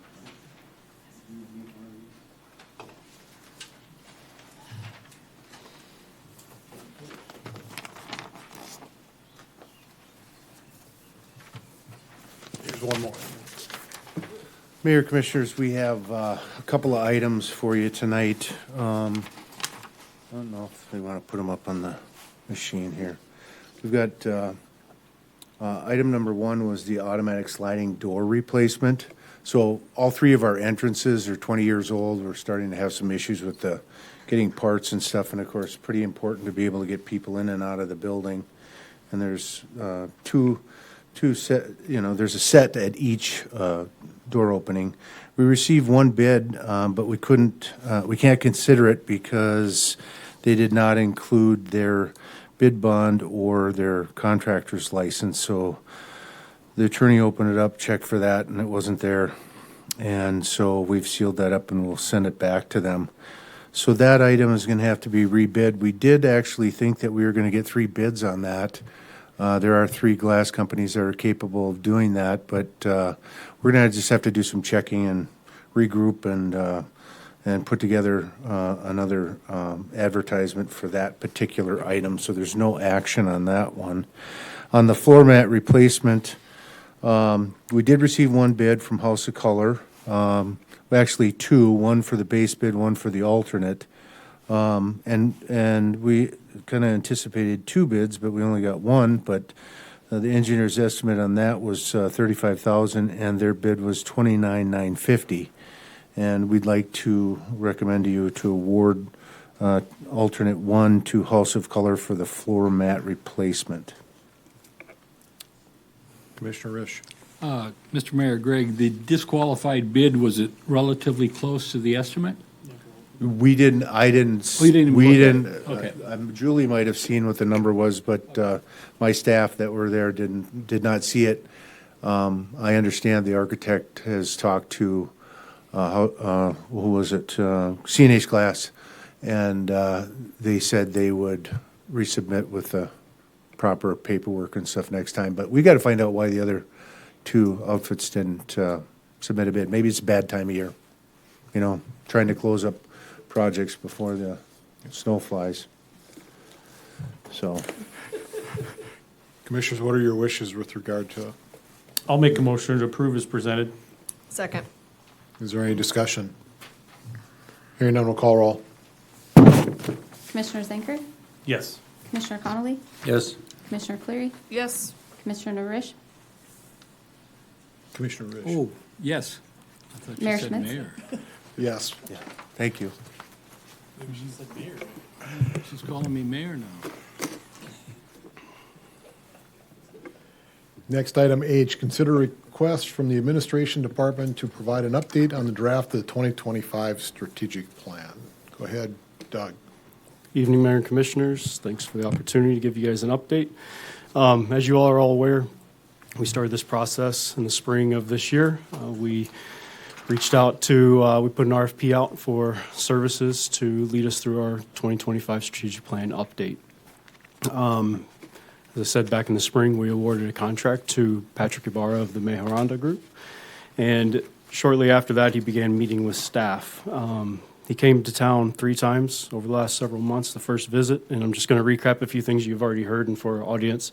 He came to town to visit, get to meet you all, get to meet the steering committee, and then he also met with about 150 staff from across the organization to kind of get a pulse on where we are, what the culture is, and kind of analyze the concerns, what people were happy about, some of the concerns that our staff had as well. But before I go any further, I want to just tell the strategic plan committee that I appreciate them. They've done a lot of great work. I'm sure Commissioner Zinker will have a little bit to say about them, but I just want to recognize them specifically. We had quite a few directors and a few staff. It was Dimitri Cherniak, Gabe Schell, Renee Mock, Ben Arith, who has moved on to a different position in a different part of the state, Steve Saway, Luke Teagle, Tandra Kraft, Kaylin Ost, Jason Stugemeyer, Sarah Berner, Leanne Schmidt, and Katie Jonke. So pretty diverse group of staff, and they've just been a joy to work with during those meetings. So Patrick came to town the second time. This was in June, and we began working on the vision, mission, and values, and we went through a SWOT analysis. The vision, mission, and values, it's a pretty important part of what we do. It kind of sets the direction. We take a little bit of time. There's quite a bit of debate about the direction of where our organization is. I'm just going to read what we had in 2019 with our previous strat plan and where we are at now, because it's significantly different. And I think it's really important to point out that it's different for a very specific reason. This strategic plan is focused internally, where the previous plan in 2019 was focused on the community. So it makes a little bit of sense that those are going to change fairly significantly. So the vision in 2019 was Bismarck is a preferred destination for people who enjoy living, learning, working, and playing in a city with an enduring community pride. We embrace our rich heritage, economic opportunity, and lifelong learning to cultivate a healthy and sustainable environment, fostering opportunity for all. So it's a lot.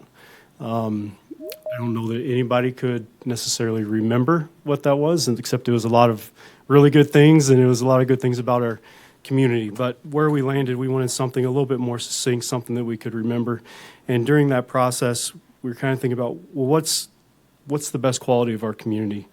And where we landed is that we have an extraordinary quality of life in our community. And that's something I personally value quite a bit. And I think the committee as well. So our new vision for this strategic plan is that Bismarck is a dynamic community committed to an extraordinary quality of life. And I know our administrator, Mr. Tomanik, really appreciates the use of the word extraordinary. So much so that we had to rehash that over for a couple hours but sometimes you just don't get your way in the game of life.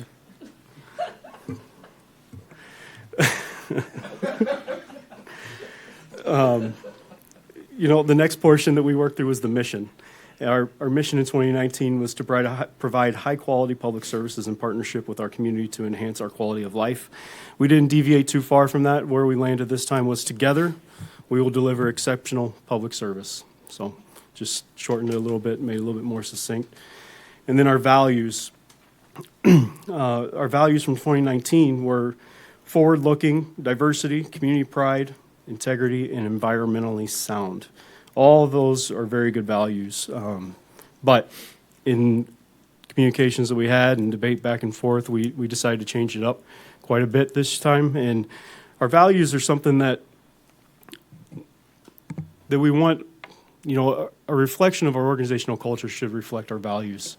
And so when we look at what we had in 2019, it would be really hard to base a culture or try to form a culture around what those values are. So we did quite a bit of work. And again, and you've heard me say this is a good group because we had, I don't know if heated is the right word, Commissioner Zinker, but there was a lot of back and forth and some opinions that were very strong. With heated. Sometimes I get a little excited, but no, it was never that heated. It was playful, jesting, fun debate is what I would call it. But it was important that we had good debate, and that's what makes a good team, and you've got a bunch of good staff that are able to do that and be effective through it. So where we landed on our values were service, and I'm going to give you a little sentence, a little description of what service means. It means we are dedicated to delivering safe, responsive, reliable, and exceptional services. The next value is stewardship. We manage our resources ethically, responsibly, and sustainably. Respect. We treat all individuals with dignity, fairness, and civility at all times. Care. We care about our work and the people we serve, and innovation. We embrace creativity, forward thinking, and meet current and emergent needs. So another goal for these values is to incorporate it more in our decision making. And when we're selecting consultants, when we're evaluating our staff, when we're giving promotions, things like that, we should be looking at our values to make sure the actions that we're taking are reflective of that. And I think this is a pretty good set of values that we can begin incorporating that into our decision-making processes. The next thing that we worked on were our strategic focus areas. The strategic focus areas are kind of the categories in which the goals and objectives are going to fall under. In the 2019 plan, we had strategic focus areas of signature spaces, all ages and all wages, social health, 21st century hub, complete connectivity, and government excellence. So because that strategic plan was community focused, that made a little bit of sense. But because this is more internally focused, we're doing work on the organization. On this one, we decided to change it up quite a bit. So our new strategic focus areas, I stole a phrase from you. You did. Sorry. Our strategic focus areas are infrastructure and development, economic vitality, safe and healthy community, emerging issues, engaged and informed community, desirable lifestyle, and organizational excellence. When we think about infrastructure and development, what we want to do is address the growth. And so just as you see on our draft plan that you have in front of you, there's a description for each of those strategic focus areas that you see over and over in the blue. And I'm just going to read a little excerpt from each of those so that staff is aware of what these are, and then those in the audience or those listening online. When we think about infrastructure and development, an important note is that as our city continues to grow and evolve, it is essential to develop and maintain facilities, systems, policies, and practices that not only meet today's demands, but also anticipate future needs. So that's what we're trying to accomplish under that strategic focus area. For economic vitality, we're recognizing that economic vitality is critical to the overall quality of life and long-term prosperity. This strategic focus area emphasizes collaboration with partners, modernization of business processes, and thoughtful community planning. For safe and healthy communities, we want to develop a comprehensive approach to public safety, health, and well-being for those within the organization and across our community. On emerging issues, We want to make sure that the city of Bismarck continues to adapt and be proactive in its approaches, anticipating challenges before they arise and positioning the organization to respond strategically. Engaged, informed community, we talked about this a lot tonight already with what Gabe presented. But as Bismarck continues to grow and evolve, effective communication must go beyond simply sharing information. So we have to be strategic. What did I do? Oh, I'm sorry. We're on the same page. We all see it. There's a lot of communication that goes on right now. It's evolving very quickly, and we need to make sure that we are keeping it front of mind, making it a priority to evolve with what our citizens are expecting. And then organizational excellence, I think this speaks for itself, but this focus area reflects a strategic commitment to building a high-performing organization that can effectively meet the evolving needs of the community, adapt to future challenges, and deliver high-quality public services. So, I lost my spot. Next steps. My plan for you all is that over the next month that you take time to review the strategic focus areas and the goals and objectives. And you look to the second column next to the objectives, and you can see the departments that have been assigned to those objectives. And I would ask that you spend time with your department heads, your department directors, and just talk about, does this make sense? What can we do? What tasks can we formulate to accomplish these things? Tentative timelines that you think those tasks can be started and begun. And then I will be meeting with them as well to talk about this. The other thing I would ask that you do, commissioners, is to begin thinking about how you want this strategic plan to be made relevant. And that's something that we've struggled with in the past for very legitimate reasons. We had a flood in 2012, and we had a pandemic, and shortly after the last one was approved. So there's pretty legitimate reasons to get off task, but we don't want that to happen with this one. So I ask that you think about, how do you want this reported out to you all on a consistent basis? Was that a quarterly report from department directors? Is that a report from administration about the high points of the strategic plan that's been touched over the last several months? Do you want to just meet with your department directors? There's lots of things that we can do so that you are receiving the information that you want to get out of this. And then know that on the backside, that staff is working on, how do we make it relevant for our organization? So my part is to coordinate. I would like to split our steering committee into 3 subgroups to accomplish a few tasks between now and the end of the year. So I left one part out for you all, and I apologize, but the goal would be for us to approve this at the second meeting in October. So you have about a month to review with department directors with the goal of final adoption at that point.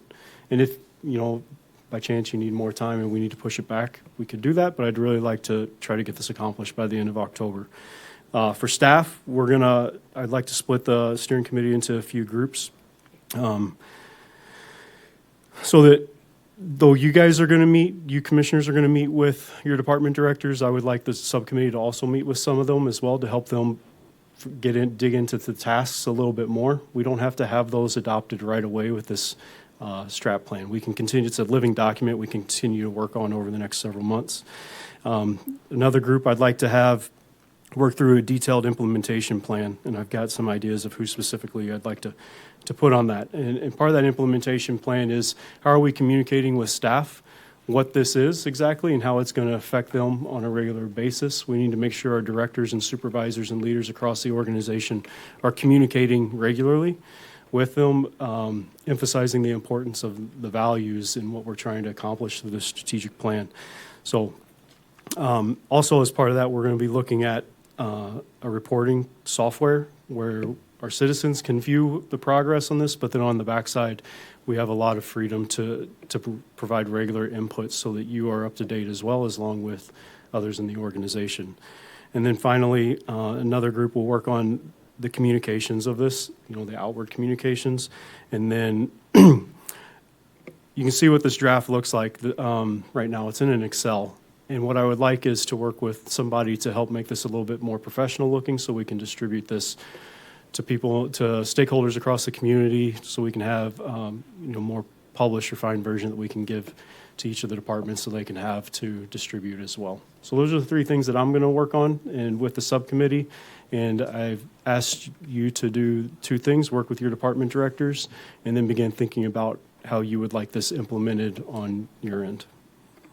Commissioner, could you add anything because you helped lead this? Better hurry up because Doug will take some more of my stuff. No, first of all, I think we need to congratulate Doug because he led that charge and did a fantastic job. He doesn't like the limelight, but he really did. He could steer that committee. We get a little bit stuck once in a while, and he'd bring in his insight. And I kind of did the same thing. I didn't want to make it my plan, right? Because we're working on the business with staff and employees and those types of things. So I'm going to point out a couple things. One, I still have mine from when we did before, because after we gave our presentation, we accepted that. I always thought that it was critically important for me that if we're going to go through that and we're making decisions at this table, that it matches our plan. Yes, it did. It got a little stagnant, and it's outdated. So I would challenge us to do the same thing once we adopt this. And Doug was right. Everything that we talked about in the previous presentation from Gabe, every one of those items matches. How are we going to provide better service? How are we going to make sure we're showing stewardship for our residents in our properties? How we respectfully make decisions so it's not just a snap of a finger type scenario, and that we care because we want to make sure that we hold ourselves to that high standard that we have. And there's people out in the community who have transitioned from other parts of the country, other states, and come in. And some of the things that we take for granted, especially I'll pick on myself a little bit here because I'm a lifelong resident that I'm used to. Hey, plows get done, garbage gets picked up. Our city looks really nice. We have a great urban forest. Some of those communities don't have that, and they really appreciate what we have. We don't have tall buildings or those types of things. We have a community, right? So I think that's important because in our strategic plan, it looks to a vision into the future. It's critically important for our directors, department heads, upper management to take this down to the people who are boots are on the ground, because they gotta feel they do all the work, right? When chaos hits the streets, fire, police, CENTCOM, Public Works, whoever needs to jump in does it, and we've seen it over and over within our community what our staff does, and if they feel that sense of pride, and some of them didn't when Patrick came, that we got to make sure that our directors and our managers enforce that sense of pride that they have, because they always don't get a pat on the back, and they do a fantastic job running the city. So with that, I want to thank that group. They did a great job. It's a little, it takes a little bit for the icebreaker, so to speak, in there. But I had a great time.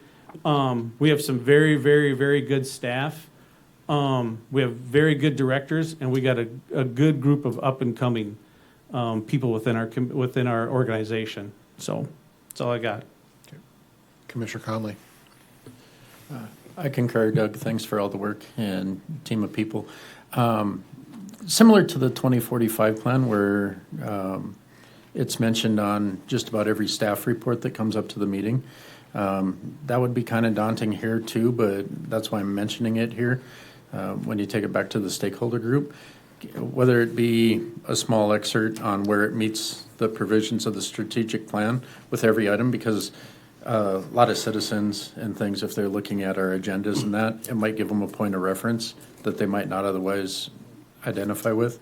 Or if it's just citing where they, on the staff report, where they could look into the strategic plan as a possibility.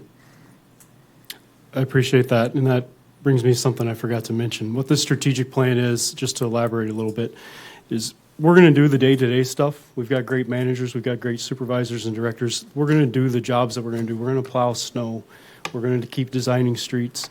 We're going to do all those things. What the strategic plan is, or where we want to be in the next 3 years that are above and beyond, that are going to push our organization. Mm-hmm. So there will be things that, the day-to-day stuff, the bid awards probably won't get mentioned as part of the strategic plan, but we're looking at the bigger picture things that are pushing the organization forward. And we definitely should be putting that stuff on the memo for you guys when you're making those decisions.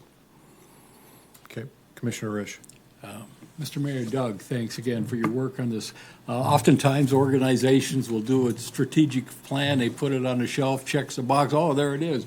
But I like your idea of the follow-up, maybe a quarterly update on where we're at. Have we made any, achieved any of the goals outlined in the plan? And I don't know if quarterly's right, or every 6 months, or whatever the case may be, just to keep track of it, so we don't lose track of it, so we don't forget about it.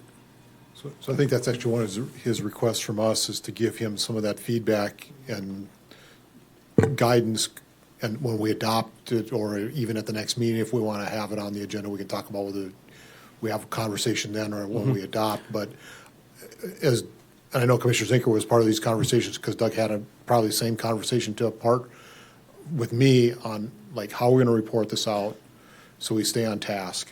And I think it's our job as a commission to give that kind of guidance to not only Doug, it's the whole team here, all 650 plus employees. I think it's the items that are in here are tremendous. There's going to be a lot of tasks that aren't developed yet, but I think it's something that will really put our city in a really good spot 3 years from now. So thank you, Doug. Yep, thank you.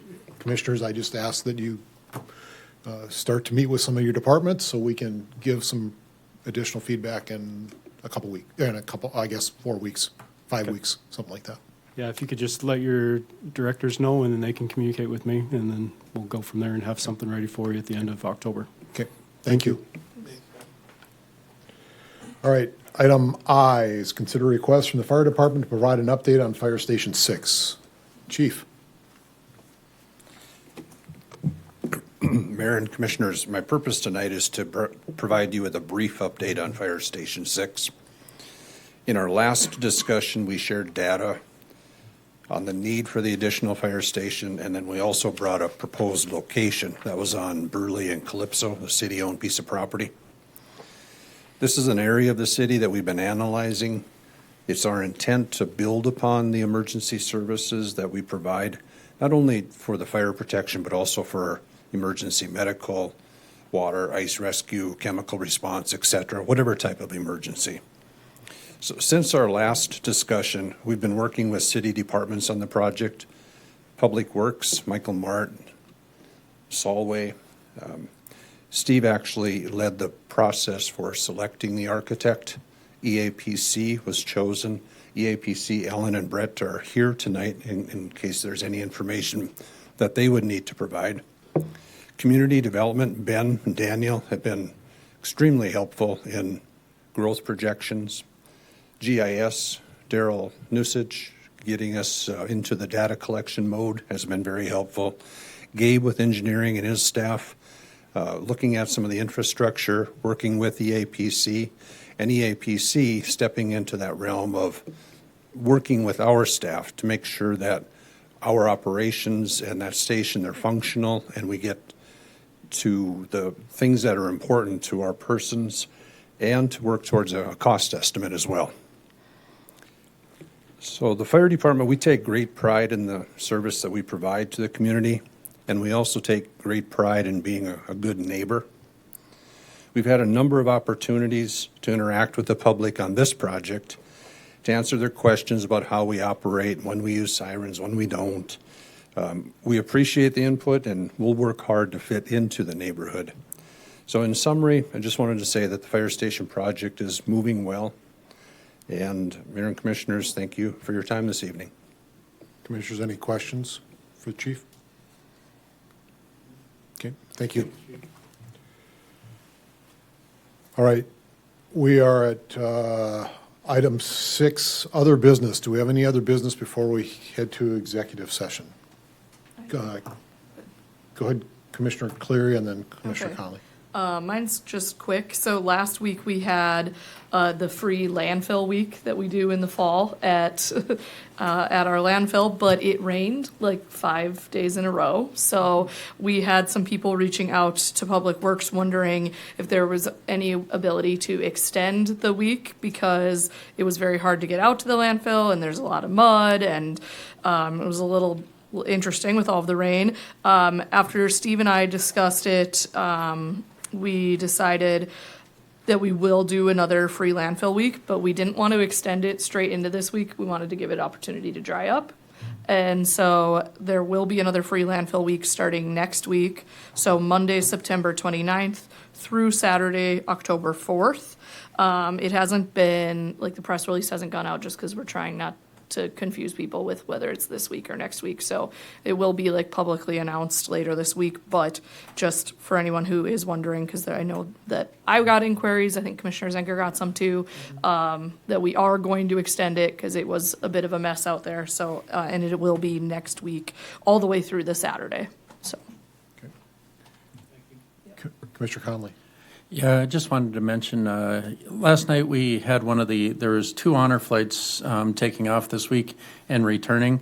Last night was one of them at our airport, and there was a tremendous crowd, a lot of not dry eyes there, but there was room, so just encourage anybody if they have free time or flexible time after 7 tomorrow night, see if we can't make sure all of those empty spaces aren't filled. It's a tremendous opportunity to thank people that have protected our freedoms and our rights. And I've been to several of them. My grandfather was one more than a decade ago. It's just a really great community event. Any other business? Okay. If not, I would entertain a motion to enter into executive session. Move into executive session under, do you want me to Century Code or Yep. just, okay. Under North Dakota Century Code, section 44-04-19.2 regarding negotiation strategies. Second. Any discussion? Hearing none, we'll call roll. Commissioner Cleary? Yes. Commissioner Risch? Yes. Commissioner Zenker? Yes. Commissioner Connolly? Yes. Mayor Schmitz? Yes.